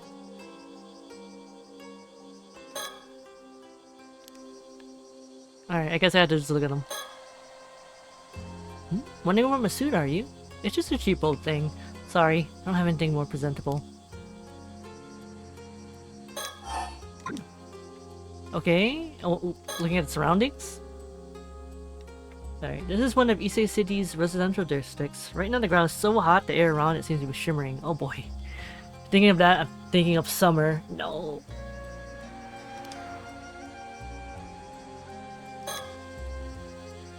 Despite the heat, Soto looks as unruffled as ever. I hope he isn't just pretending to be alright. Ah, he's fine. So people believe it's my Munakuchi called forth the curse of the raging waves 5 years ago, do they? I didn't expect the curse of the raging waves to come up here, of all places. Wait. That's it. I remember now. The sole survivor of Taishima. His surname was Somikawa. There was something else about Somikawa. A wooden box? Surely that'd be too much of a coincidence. Well, that's about all I had to report.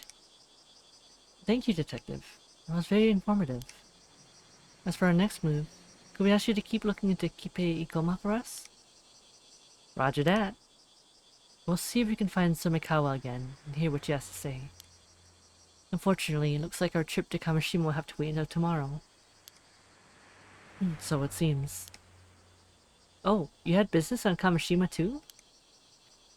That was actually our original reason for coming here, yes.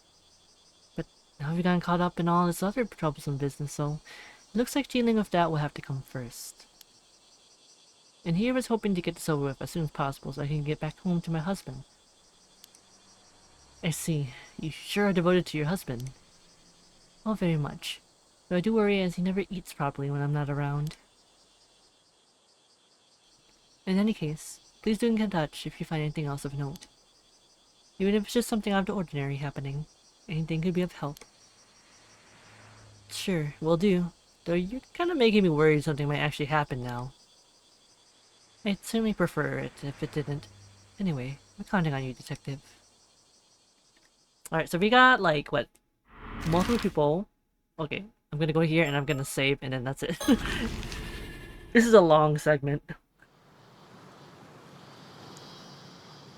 So we have, like, right? We have the 2 corpses. One of them is Somikawa. Which is... oh no. Alright, we're gonna save.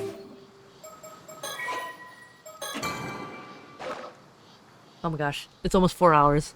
Oh! Alright, let me just go to... where's my...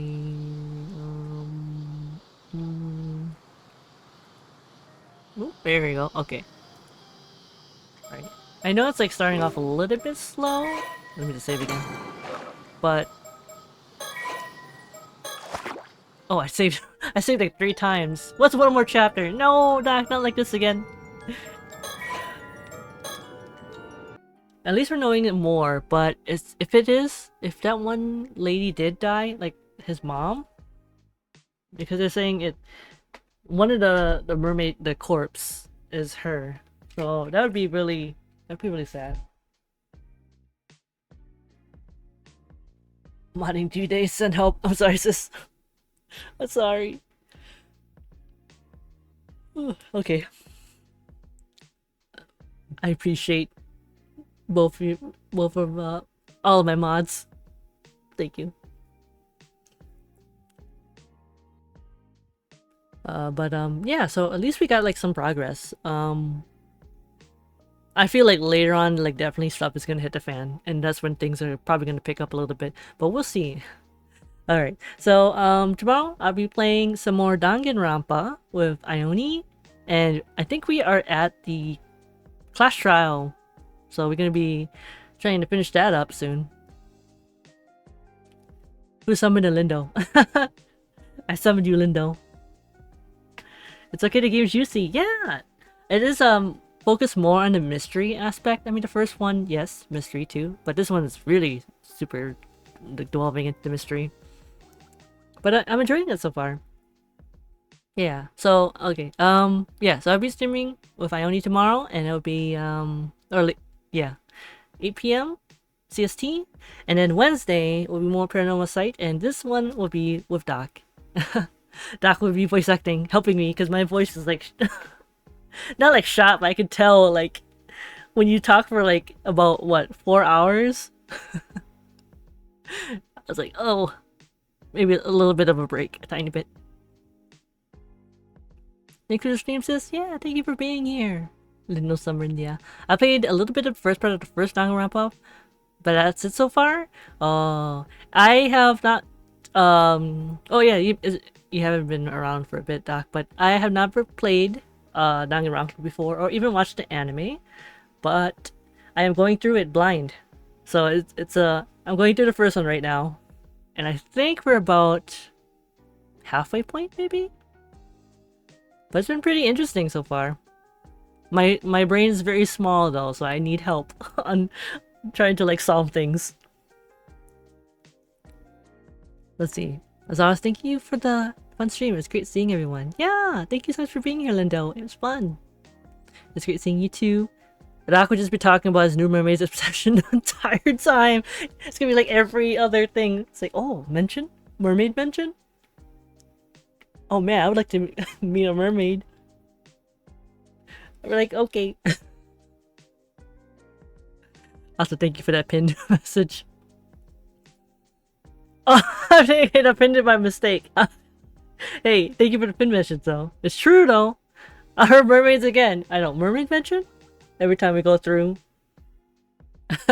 It's gonna be fun. So we get more into it on Wednesday. But yeah. Thank you everyone for watching. I really appreciate it. Also, I know Nella is linking, and they probably went to, I think, sleep. Yeah, they went to sleep already. But thank you again for the raid. Thank you. I mean, yeah, thanks for hanging out and just like listening to me talk the entire time. Let's see. Vibing scene, no matter where you are in the world. Good morning, good afternoon, good evening, good night. Aw, thank you, child. I hope everyone has a good rest of their day, their night. And if I don't see you tomorrow or Wednesday, it's okay. I hope you have a good rest of your week and a good weekend. Yeah, thanks for coming, everyone. See you tomorrow. Yeah.